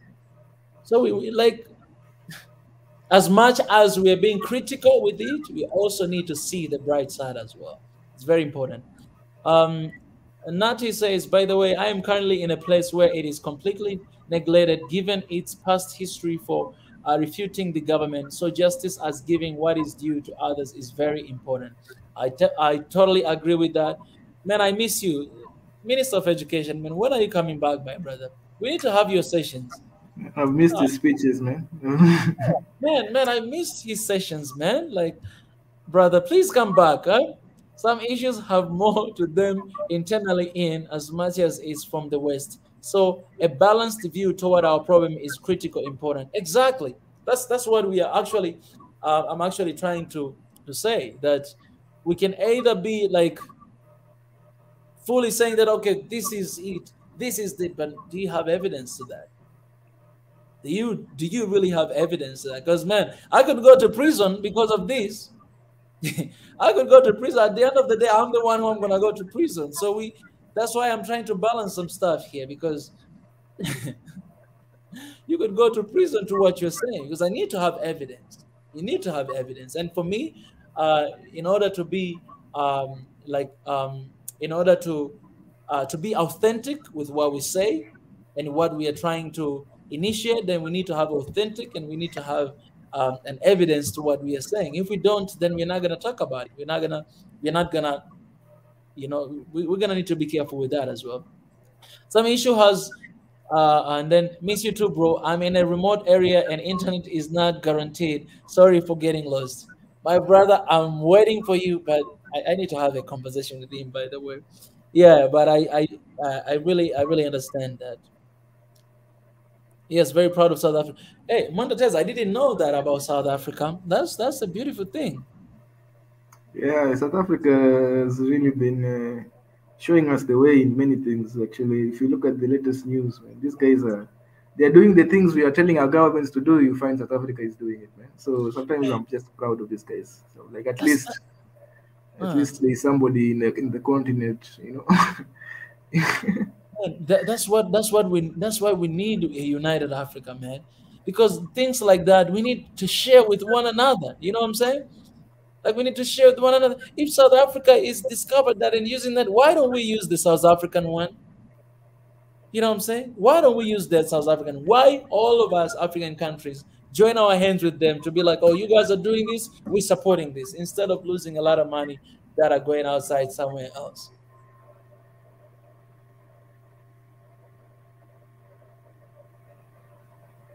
Yes. What happened to finding cures for diseases? We're still dealing with malaria, which is still killing a lot of our people. Yes. That's what I'm saying, man. For me, I applaud that initiative because I think it's very important for Africa. All right, it's very important for Africa. And man, come on, anyone can upload that. We don't have to be all the time to be negative. There are actually improvements that are happening, and we need to upload them. You know what I'm saying? Like when there's something good is being done, we need to upload them.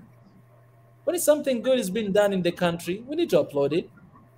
Yeah, We need to give our suggestions, and we need to upload. That's man, like that's a good initiative.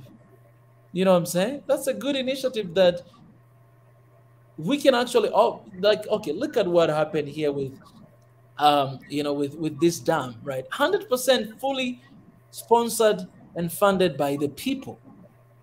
Man, that's a huge thing. That it just shows that we can do anything if we put our mind into it. If we want to build a center of vaccine in Africa, all Africans come together, even if you give your $1, why don't we build it by ourselves? yeah. We build it.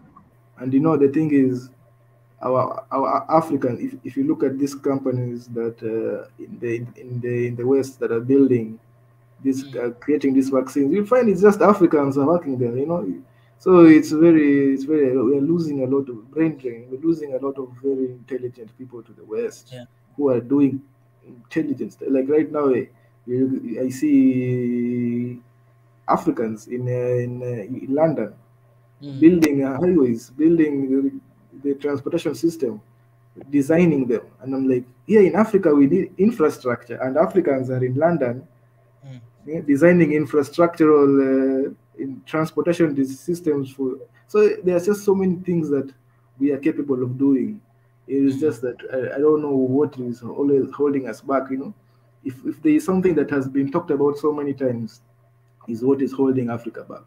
This thing is like it's just talked about because we are seeing that our people are really outside Africa.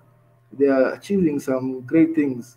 Why are Yeah. they not? Why should they know what's stopping them from achieving them? I don't. So sometimes we say maybe I don't know. It's a very big enigma. But at least South Africa is showing us that no, you can also achieve them in Africa.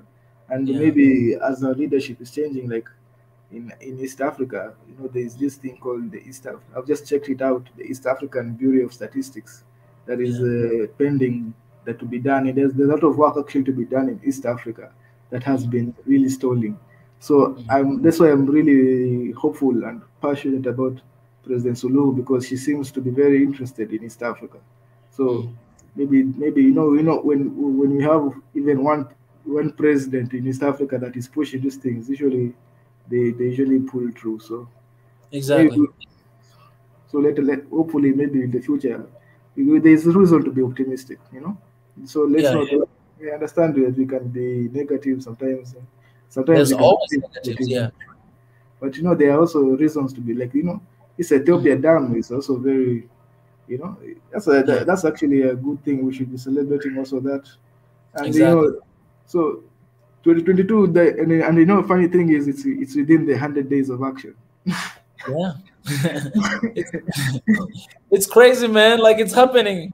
Yeah. Let's celebrate So, that as well. What happened? Yes, it's celebration, man. The GERD is, I mean, GERD is operating right now. yeah. It's 100 days of Days of actions. action. you know, um, that's really beautiful. It's really beautiful. To be honest, yeah, it's really beautiful. What else I wanted to say? Um, Oh yeah. It's really beautiful. I think the best thing that we can all do. Let me look at the comments here before I say anything. Um, Senuti, she says, I think a lot of people speak on emotions and not facts. Um, South Africa is involved in BRICS. Pi, what's up, man? It's an orgy to reduce reliance on Western governments. Exactly. That's how I see it. Just depends on how you see it, you know? Like some people will see it as a another way, but some people will see it in a different way. Man, you're building a center in my country, on my land. Anyways, my question is after they take their land, are they going to bring them back to work on these reserves like they are doing in Nepal with tour in the Himalayas, with tours? That's a beautiful, I mean, that's a really beautiful, a beautiful question. It's a beautiful question. World Economic Forum, please research and do your own homework. Um, please provide what has President Samia done for East Africa. She's interested. By what has she initiated? Please educate us. Mwenda Tezi, anything you want to say about that? Oh man, there's a lot actually. Let me start from when she was inaugurated as president. Mm-hmm. Now, what happened? That's She went to Kenya, you know, and mm, signed a lot of trade. That time, I think East Africa was not doing so well. Man. Like it it's was not now, good. Yeah. there was a lot of too much. There was so much toxicity. There was too much grudges between countries, and Yes. you know, Even as between Kenya and Tanzania, there were yeah, huge tension yeah. there between This is two. Yeah. this is you know Magufuli was a very bulldozer guy. You know how you say he was a Mm, very passionate about his work, but you know sometimes diplomacy was not when you're passionate or when you are very hard on your beliefs. Sometimes diplomacy becomes an issue, and you know mm. so when and so I think what President Suluhu when she went to Kenya when immediately after she got inaugurated, she started signing the deals. I think right now, I think Kenya and Tanzania trade has increased by more than 50%. Trade between It's Kenya and Tanzania. just to Yeah. add that, There's, it has increased a lot because there was a lot of restriction, even though we're like brothers and sisters, right? Brothers, there's a lot of restriction in different business deals or whatever, all this stuff, but they basically remove all the restriction and yeah. everything just changed to it's like over there. Yeah. And, you Please. know, then she went to Uganda and they signed the pipeline deal that's now, you know, worth billions of dollars. Then Mm. now, you know, Rwanda, they are planning to have the SGR to reach Kigali. So The already railway. those are three deals. Then the one that I was really impressed Mm. is that she and do you know that I think it was my brother to Niger here was saying that when you go to each country you have to change SIM cards. But you know Yes, in East Africa we have the one network area, you know, yes, where it exactly. reduced the roaming rates to very cheap and affordable rates. So Tanzania had not joined, and Mm. so it was just Uganda, Kenya, and Rwanda. Mm. Now, immediately she became president. Tanzania, she ordered Tanzania to join. Now Tanzania is part of it. So now there is even more negotiations, so that Mm. when we travel between each country, it becomes seamless. That you Mm. don't even notice that you know, the charges and the rates they become so seamless. So these Mm. are things that so you can already she is demonstrating. That's why I'm very hopeful that this 5 years she will do. I think East Africa will really benefit from uh, from uh, from her leadership really because if Mm. even right now Kenya we are getting a new president this year. This year Yeah. we'll have a new president. So Mm. you see, even Nat Nile is already a witness. Yeah. Well, I'll say this though for that. To be fair, so like a lot of plans that are being implemented right now, they have been there. They have been there, since the late Magufuli, even before that as well. Like a lot of plans that have been established. For example, even a lot of projects that have been done by Magufuli for the past 5 years. Most of them they were already initiated in the previous regime by Kikwete, but they were not accomplished yet You know what I'm saying? So when Magufuli came, he is a bulldozer. You know, he's a man of action who was always just go ahead and finish all those projects. You can talk about Nyerere Dam. You can talk about all these railways. You can talk about the airport of Tanzania that is really beautiful right now. You can talk. There's a lot of projects that he went ahead and do it. They already initiated it before he came. But then they were saying like there's not really money, and it depends on the character of a person, right? But for him, he took all the projects that were there and it was like, I'm going to fulfill all of this. And it looked the way like, how am I going to get the money to fund all these projects?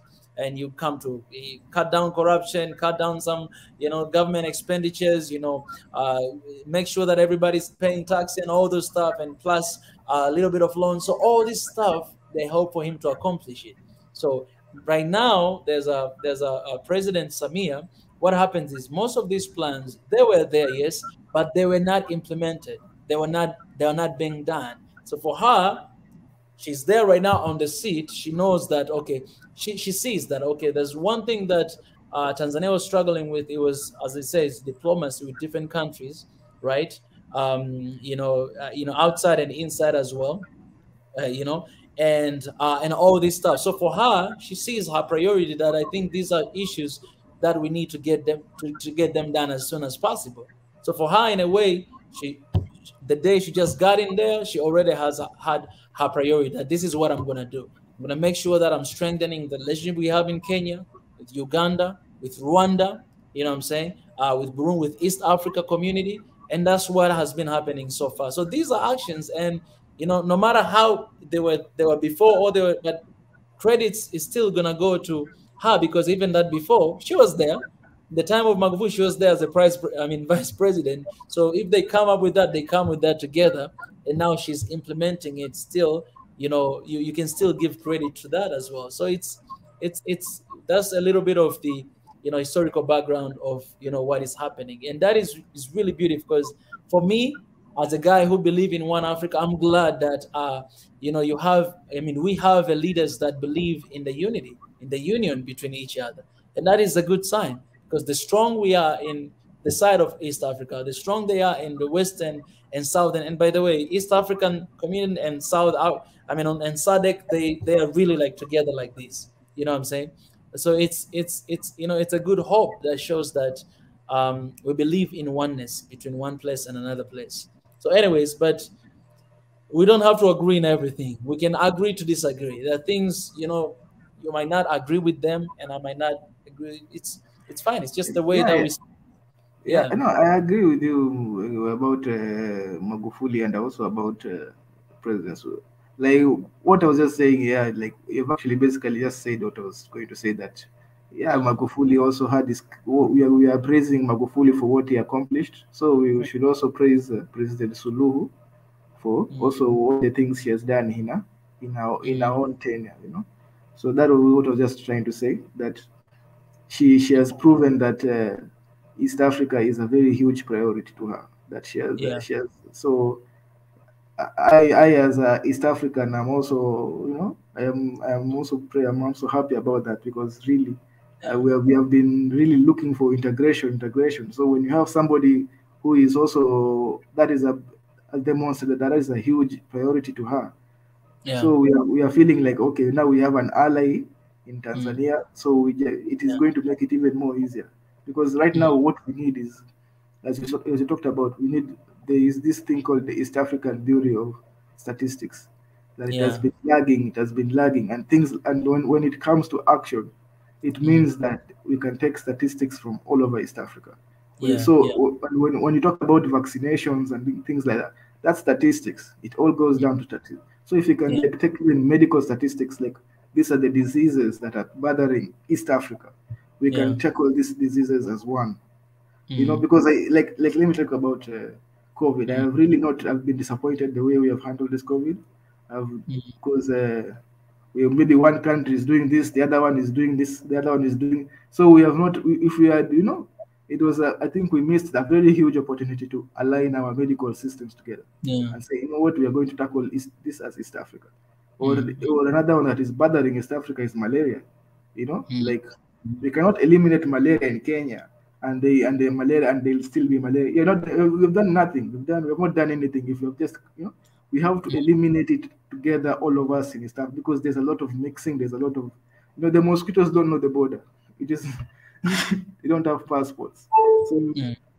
so things like that, things like HIV, these Yeah. are things that we can really, if we tackle them together as East Africa, we can Mm. really take them down and have very good medical system. So I'm happy when I didn't know about the vaccine that she was planning. I'm like, yeah, let's have a vaccination center in Tanzania. Mm. Then let's have also statistics also, Mm. so that we know how many people need the vaccine, how many. So yeah, there's a lot of good things that I am really hopeful, and I'm Mm. looking forward for her to really accomplish when it comes to Yeah. East Africa.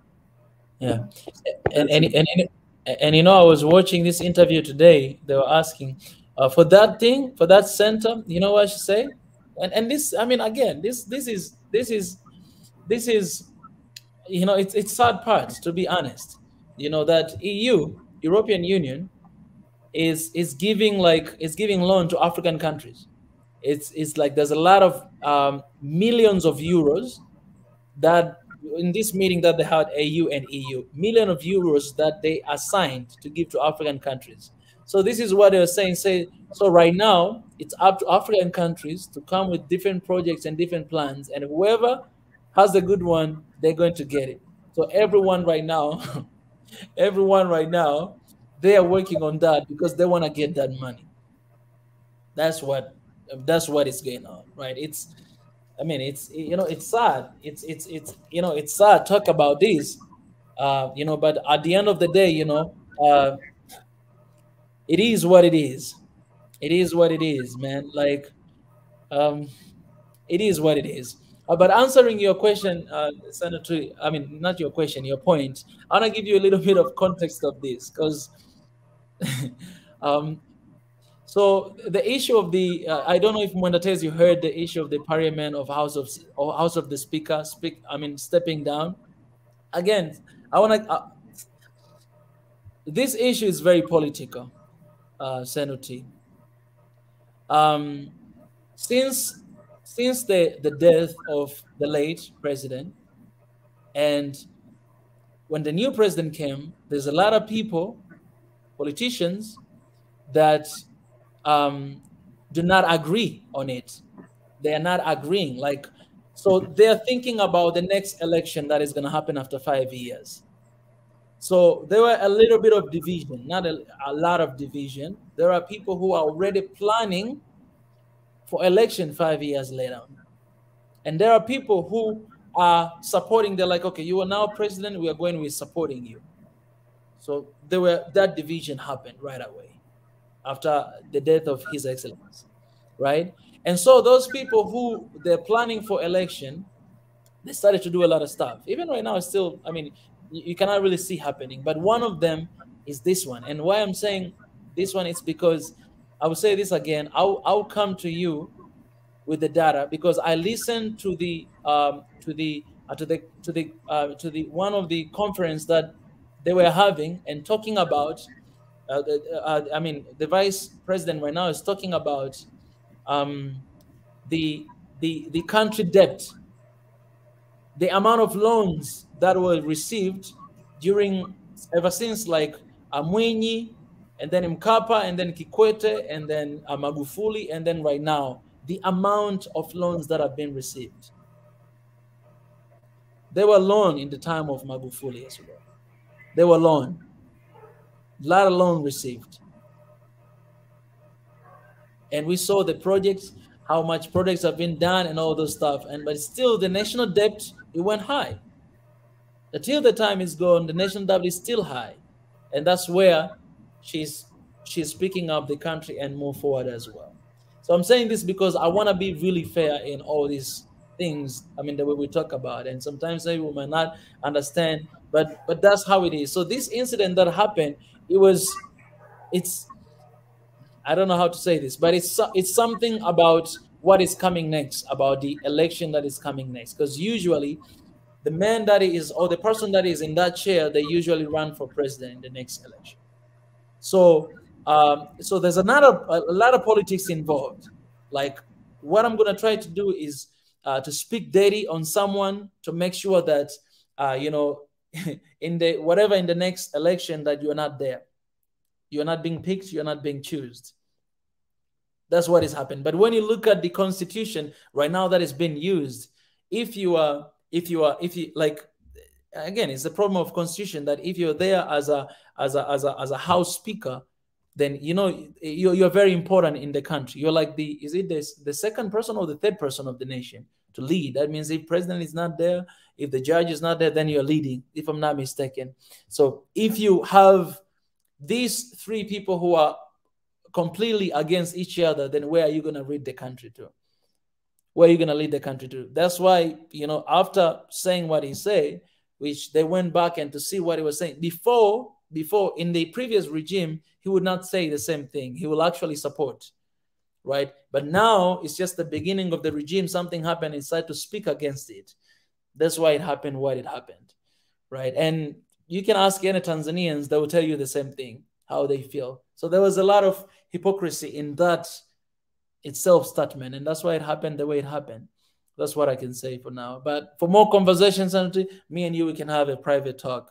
We can have this conversation, and I'll give you a lot of stuff that I know personally, because I'm following very close of what is going on the ground, and I'm being very critical. And me myself, I don't even have a political party. I don't have. I'm just independent guy because I really want to be critical of everything that is happening. That's it. Amunatezi? Could it be that I don't know, maybe I don't know what is the thinking of Tanzanians, but Yeah. is it that maybe she's a woman also could affect the thinking of other people? Huh? So the danger thing, I'll tell you this, the danger thing that the current president is facing is not even people, but the danger thing that is facing is people that are there, that their plan is to run for the next regime, right? And when you look at that, like everybody's preparing for that, for the 4 years later, right? So because everything that is being done right now, it's kind of like setting a stone for someone to run for president next, later on. So a lot of people, they're in a hurry to think about what to be done later.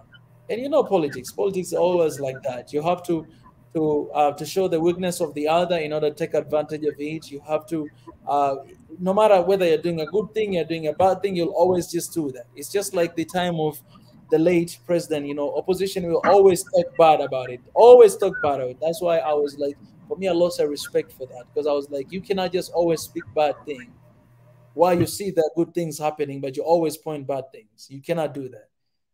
Before the regime of Magufuli, me personally, I was always aligned with opposition. But during that time, I was like, man, I see there's a weakness, but I see things are moving on. I will assign with that.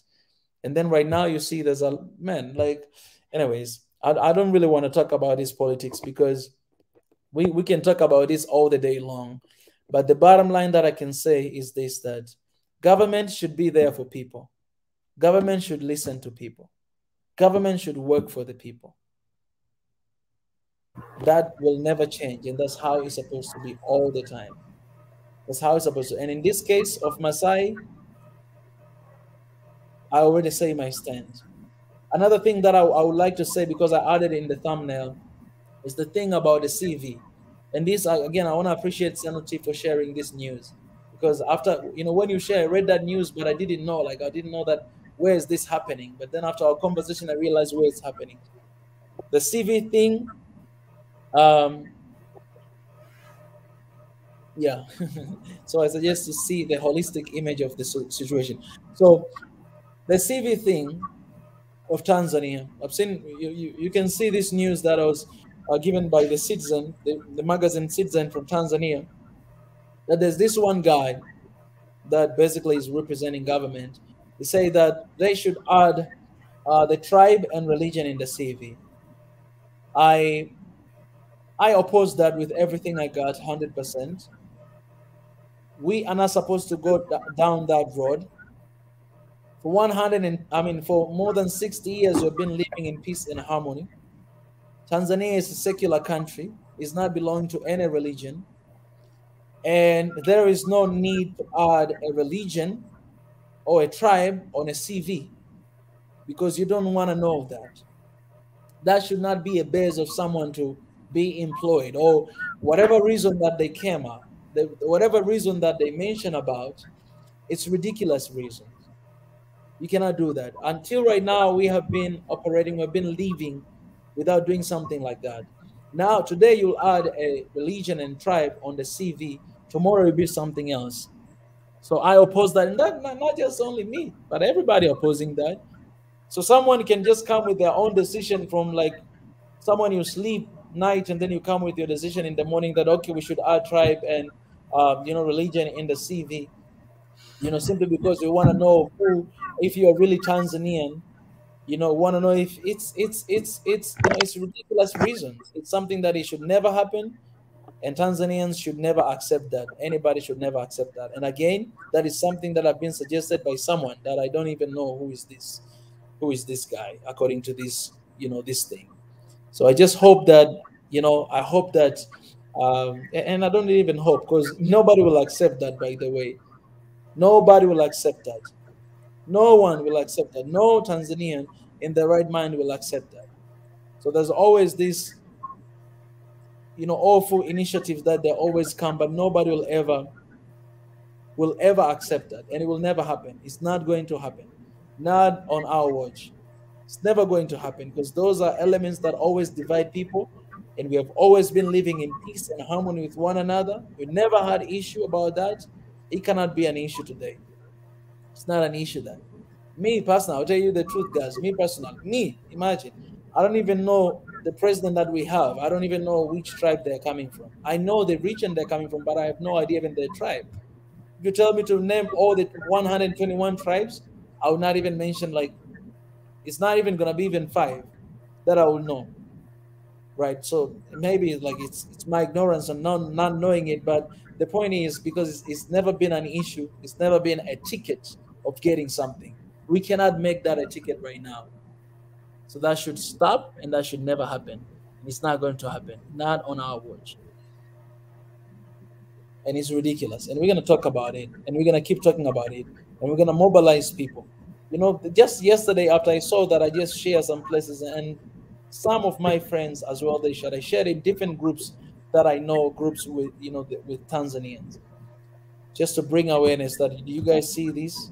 And some people are, sharing that. So it's not going to be successful road, by the way, because nothing like that will happen. We'll go to the, that always, if you want to change that law, it has to go all the way to the, to the parliament, and it will never happen. It will never happen because nobody endorsed that. No one, except some crazy guy. Mwendo Tezi. Yeah, man.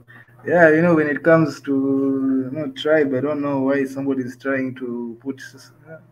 Once you start telling people to put their tribe, then they don't get that job.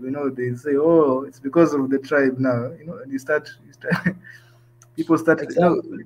people start now noticing other people's tribes. That is not something you want. It's like when you go to an interview and you see this person is a different tribe, you start now being too hyper aware of people's tribes. Mm. And now Mm. it's so. Yeah, I think I don't know. I don't know what was the thinking, though. I would like to know maybe the thinking behind Mm. that idea. Or was just somebody who's trying to cause trouble. Mm. Mm. Yeah. Yeah, man. Mwendo Tezi, I think for today we can stop here, and